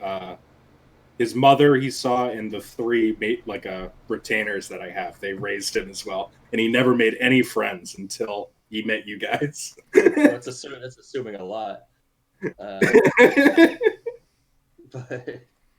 who else would be there? I guess is Angus there? Yeah. Angus has to leave. Angus has to go back inside. Angus immediately leaves. What about the head of the tax collectors? There was one guy. We sent him back to He left for benediction. All right, we'll have them choose a representative and send them here. All right, so the tax collectors. Before we do that, I want to do some business with just you boys, you guys, my guys, my council. Do you want me to not all these people. Send all these people out. Sure. Yeah. Say a prayer. O Rakti, give us the serenity to accept the things we cannot control, the strength to murder the sickos and the perverts, and the wisdom to know the different. Amen. Okay. Amen. So yeah, I send everybody except Mr. Creep and Malachi out of the so it's just me and them. So the Goliaths. I have an idea where I think we can take them as maybe like a personal fighting force, an army of sorts, and make it think it's their idea. I think I should maybe challenge the leader of the Goliaths to a single duel, a one-on-one combat duel, for the reasons that they're being too weak on the centaurs and they need to give up this ritual warfare business and actually take them on head on, stop all this stupid fighting so we can get trade back to Benediction. What do you guys think? What if you lose? I don't think I will. I have an idea. We cheat. We just cheat duel. And I think maybe Mr. Creep could do something to kind of weaken, I don't know, maybe we could poison him or something before the duel so he's weaker. We could, and I plan to use my compel him to duel properly. And whatever buffs you could provide me and whatever blessings of Ray Harakti you could give me, we could, I think maybe we could do it. So you want to poison a leader of a tribe, challenge him to ritual combat, and then claim your victory in order to use his fighting force and friends and family to kill another inconvenient group. Yes, you nailed it. Hit the nail right on the head.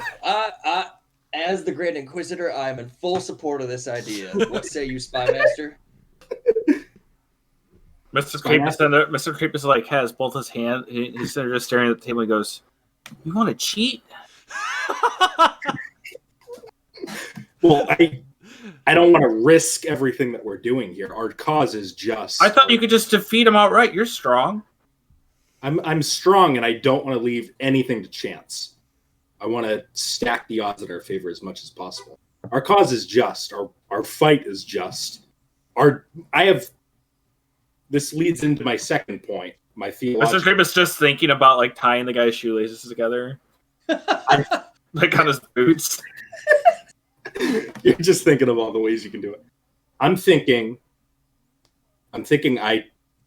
I think I'm the son of Ray Harakti. Well, hold on now. Let's get too far ahead of anything. Let's not put the cart in front of the horse. Let me hear me out. Mr. Creep's eyes get even bigger. First you off, want to cheat?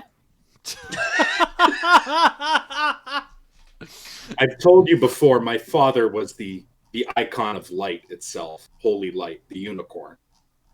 Right. I can't see a reason why that unicorn, full of radiant bursting energy, which you claim is the energy of Ray Harakti, it has to be an avatar of Ray Harakti himself.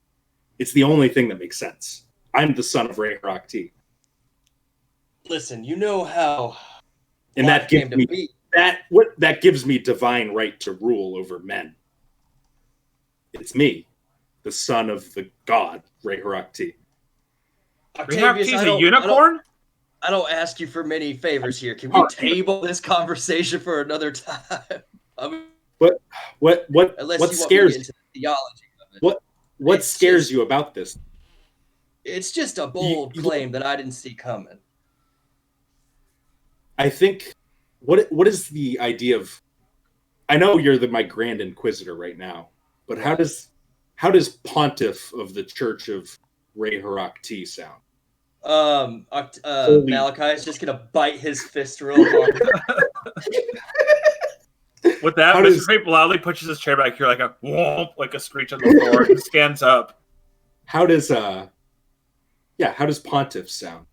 The head of your church. He's gonna repeat the prayer that he said in the beginning. He's like, "Give me the strength to know the difference. Give me strength." Can we table this for another time and talk about cheating this Goliath into killing a bunch of centaurs for us, and then we could revisit this conversation, please. Mr. Creep is already about. Mr. Creep is heading back upstairs. He's done. Okay. Well, he didn't say why he was leaving. Yeah.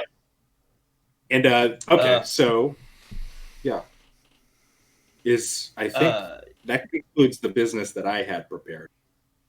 Yeah, well, also the tower's going to get going up as soon as we leave. Torino. Oh, you gave orders for the tower already? Yeah, I took care of that. Don't worry about that. That's fine. Why didn't you wait for me to give the orders for the tower? Well, I told her to make it as tall as she possibly could. Oh, okay. That's exactly what I was going to say. So good.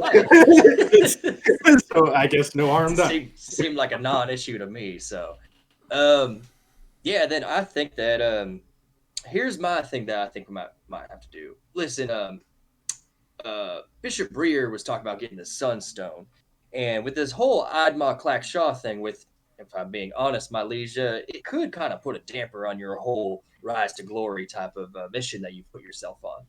Because he seems to have a really strong army and, whatnot. That power stems from the icon, the false idol called the Phoenix. Are you following me? Yeah. Now, the Sunstone, which seems to be a sort of item that follows around this Phoenix and has a lot of power within it as well, could show us where that very Phoenix is, right? If Admai Shaw was to get that Sunstone, that would give him another avenue of power. However, if we were to get to him first, use it to our own advantage, we not only would know where the idol is, but we could also use it perhaps the magical properties that it has. It's useful to me. Yeah, I think that should be on the agenda. What do we want to focus on first then? Do we want to work on these Goliaths? Why don't we go up towards the Goliaths, take care of them, and then, the journal said that the green one had the stone or knew where the stone was. Now, the green one could be the very orc that we helped out earlier. That's right. Yeah, we need to talk to them again. At this point, Mr. Creep has returned to the table fully in his armor and the gear. Sits down, okay. And he puts a single tincture in front of Octavius. Is this what I think it is? Yeah, I went up and I made poison because you want me to poison the guy. Yeah, perfect. That's perfect. We'll have to observe them somehow. You put it in his chili or something. Okay, well, you're gonna put it in the chili. You're the spy master. I'm gonna put it in the chili. Yeah, I'm the spy master. You're the spy master. That's right. You're the spy master. Last order of business I had. Malachi, you made your own tattoos, right? Yeah. Could you do that for me? Yeah. So I wanted to get my. Does anybody have any ink? I might be a little bit out of ink.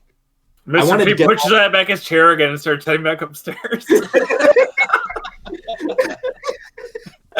Presumably to go make some ink. So I wanted to get all my oaths written out in Sylvan, that the shit you sing in when you do your singing in the morning. I wanted to get those.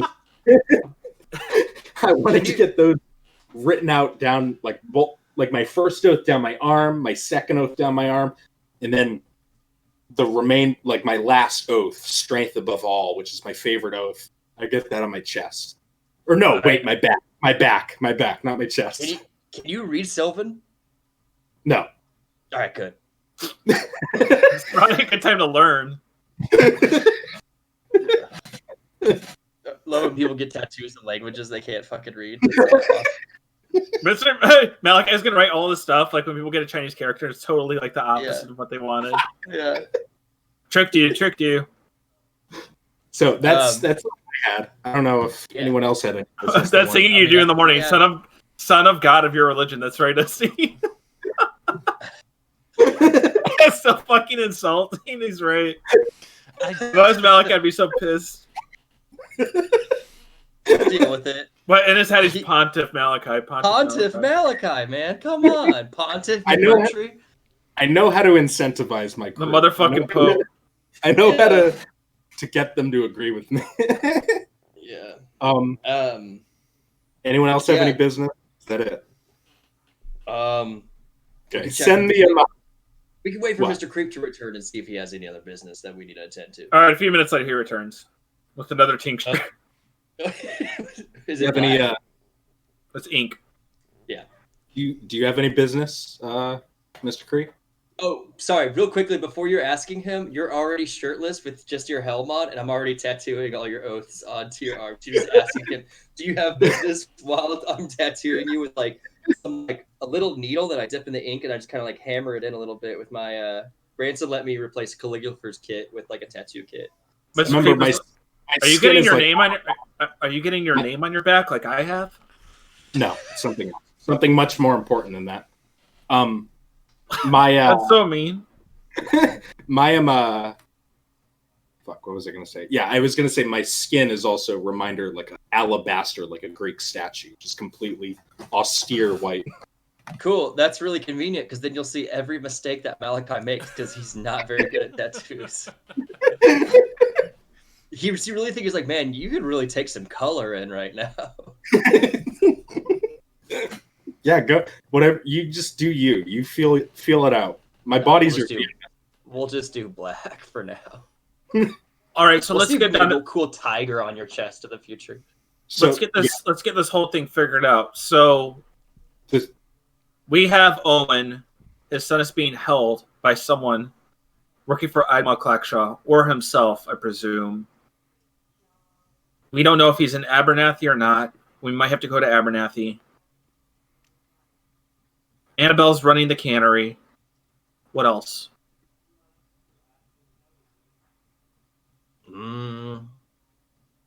We got the thing in a couple days. The festival.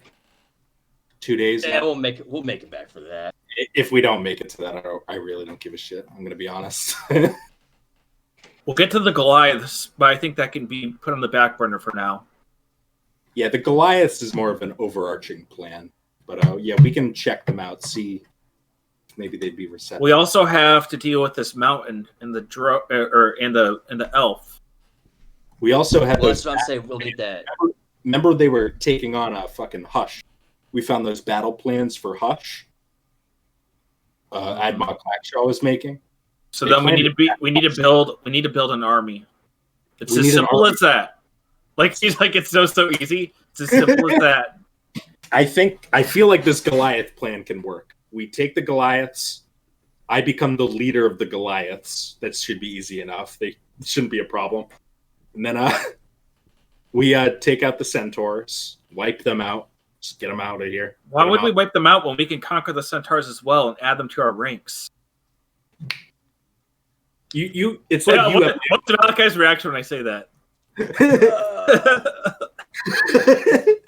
Malachi's he's too busy you just hear him just go. I just don't see this I feel like the Goliaths will have to galvanize them. Like I need a good claim to duel their leader. A greater cause. I feel like my claim is going to be that higher purpose to serve Reharakti and its leader and its pontiff. I say as I look to Malachi. We ease them into the Reharakti stuff, but first what we do is we argue that their current leader is being weak against the Centaur. They've lost territory already. They're not fighting them accordingly. They're doing play fighting and bullshit. Once we have the Goliath subdued, the Centaurs will see how easily we subdued their enemy.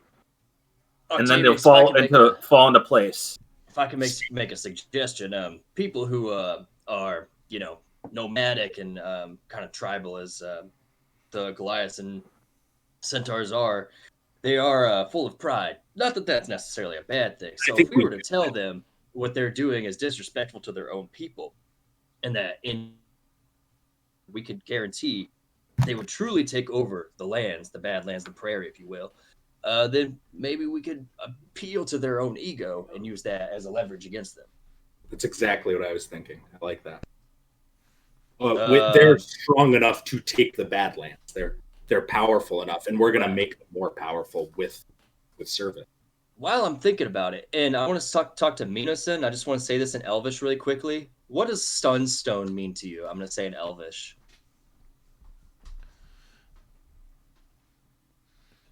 Nothing. Cool. What do you say? What do you say? What do you say to him? I'm gonna ask him again. If it points me to a phoenix in the mountains, does that mean anything to you? The phoenix would not be in the mountain. The mountain has a true nature. Beyond. People from the surface never go into it. Not even someone like Idma Clackshaw? No. You speak of the rat adorned with flames, yes? I assume that's the same person, if that's what you all call him, yes. He's frightened of the mountain. Malachi, what's he telling you? I'll tell him everything that he just told us. Yeah. So essentially, We have another potential ally against Einmar Clackshaw and his cult. They're not gonna like that we took one of them in like this, but I mean, that can we can talk about this as a misunderstanding. This is for the greater good and preventing the revival of the Phoenix. There's something I would also like to bring to attention. Actually, I have this letter here. I haven't opened it yet. It's sealed. It was from my father to Bishop Breer, and now, at first, I had no intention of opening this letter. I was given it to my father. I have a duty to hand this. You never read it? However, now that we've learned a few things about Bishop Breer, I'm not sure about if he's an actual honorable sort. I'm going to be honest, I have no love lost for my own father. Now that I'm thinking about, being son of Ray Harakti and everything, like, I have a right to open this, or do you think I should? What do you think, Father? Yes. You're my even Mr. Creep, who's like the spy master and a rogue. He's like, why the fuck haven't you read this? Like this, like even he is like just once a busboy was like, this is like crucial details. Why would you not open that? I would say if it's the letter from your father, I think this would answer a lot of questions for me theologically right now. Well, he's not my biological father. He's my adopted father. My father could be the father of Ray Harak, or the son of Ray Harakti. Yeah, my father is this is already proven in church. I've already described it. My father was a unicorn, the icon of light, who I'm pretty 98% sure is the pretty confident percentage right there. Strong percentage. May I remind you that I'm tattooing your body right now? Yeah, no, I get you completely. Let's open this. Should we open it? You think so, Father? Yeah, Mr. Creep is going to hand you his dagger to open it, like slice it. I slice this letter open. Cool. You guys want me to read it out loud? Yeah. Yeah, let's make that. Cool. From the seal of Lord Nebuchadnezzar's storm. This messenger is my kin. Regardless of his appearance, he is a noble. The elected king Darian Osman has decreed my family this land. My kin carries the deed. If you do not know, my family has a relationship with your church, and the details of it I won't be reliving here. But some favor has been owed to us, and I humbly ask for a favor return. You will notice that my kin has an unusual appearance. I was assured by the Cardinal of Benediction that records were known of an artifact in a lost temple, something that predates the church, something primal, but something imbued with the power of Ray Harakti, something that could elevate my kin here, something that could legitimize him. We seek the Sunstone.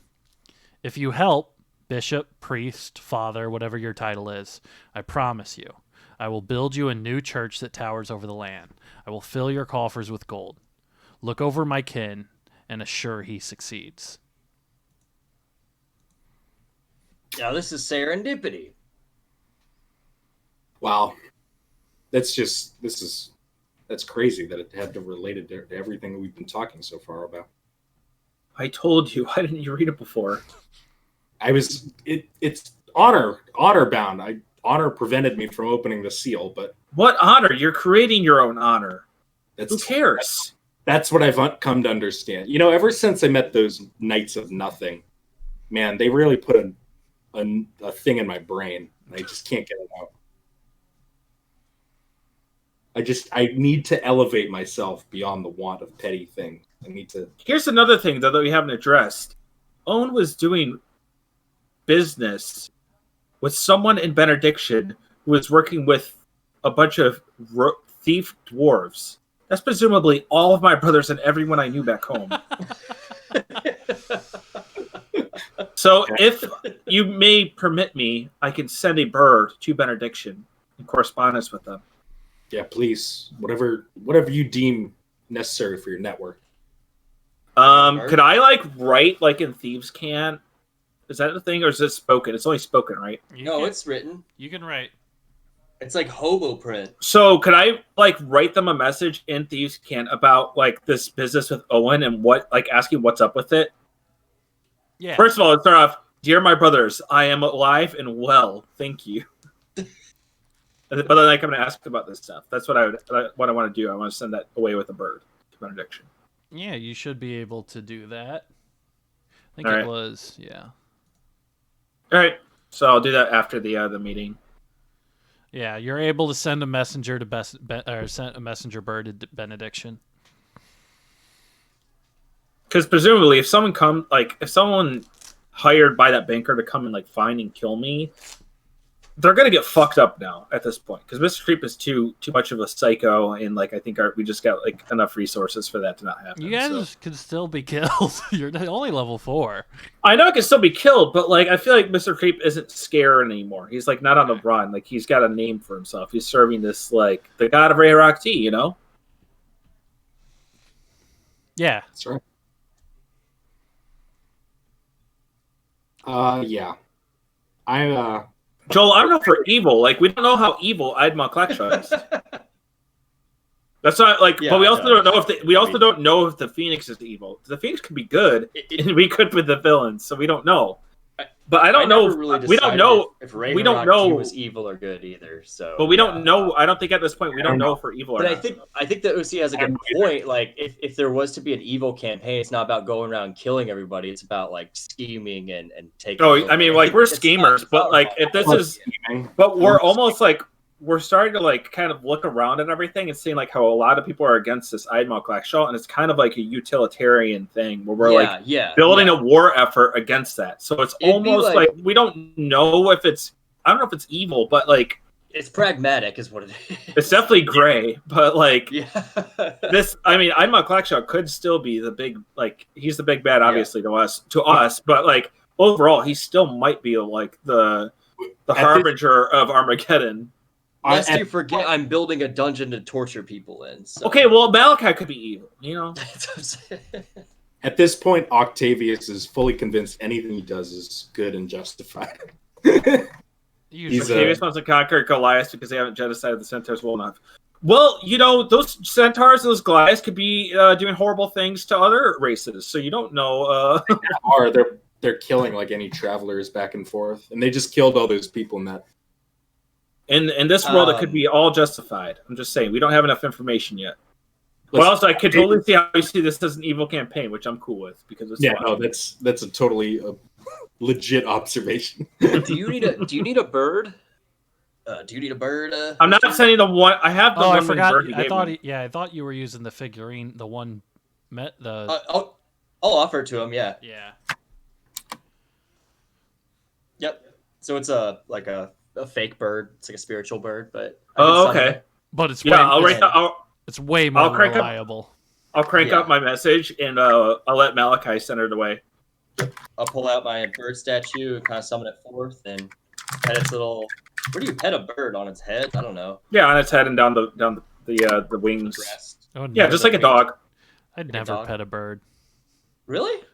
You never held like a parrot and like petted like a parrot? No, I've never touched a bird. My whole life. Never? I don't think so. Domesticated bird are real cool. Last time I had to touch a bird was when Tuvia dragged one inside my room and it was still alive. Oh, Tuvia's a freak. Yeah. Dude, cats love killing birds, man. So I'll send the bird off. Cool. And we're probably going to wrap it up here, but I think you guys should figure out the direction we're pointing in first. So you guys have your meeting. I think we're going to talk to the Goliaths, and then maybe head on to find some kind of thing about the Sunstone, which I'm. We'll let that dungeon build up like in Age of Empires. You know, I say we go the timer tick away. We go to the Goliaths. We see what we can do there. I think my plan is foolproof. Honestly, I'm going to be honest. And then we go to the Triumph. No, the perverts, the pervert monks. That's where we think Bishop Breer is, right? Yeah, that's where you guys heard Bishop Breer was. Oh, that motherfucker! We still got to see him. We got to fuck him up. I'm sick of his ass. And if we look at the world map, those areas are like right next to each other. I think. Pretty close, that's at least, right? Yeah. We go there, and then we see if he knows anything about the Sunstone. Yeah. Dude, I'm kind of like excited about this Drow alliance. Like straight up, these mountain Drow. Possible, yeah. Anything's possible right now. Yeah, we'll see about that. Yeah, you guys still know very little about. We know nothing about. I'm just excited about interacting with them, like going and like seeing what's what. Totally. All right. Getting So our the only shit. thing I want to know before we before you guys depart, what's the traveling party? Are you guys going by foot, by cart, are you bringing I think we should bring the cart. every little Too. what was the name of your guys' rat folk buddy? He's back here Shay? now. Oh, Shay, hell Shy, Sai. Sai. So Sai. Sai's back here. Are you bringing all three of the your Retainer. I gotta leave my major domo, but I'll Okay. bring them up. I'll bring the other two. So you'll bring this too. Are you guys bringing Sai? I think Sai comes with us. Owen stays back, and I think the prisoner stays back. Yes. Yes. All right. Okay, so that'll be a 6-man party. Guys going by cart. God, I hope those retainers die.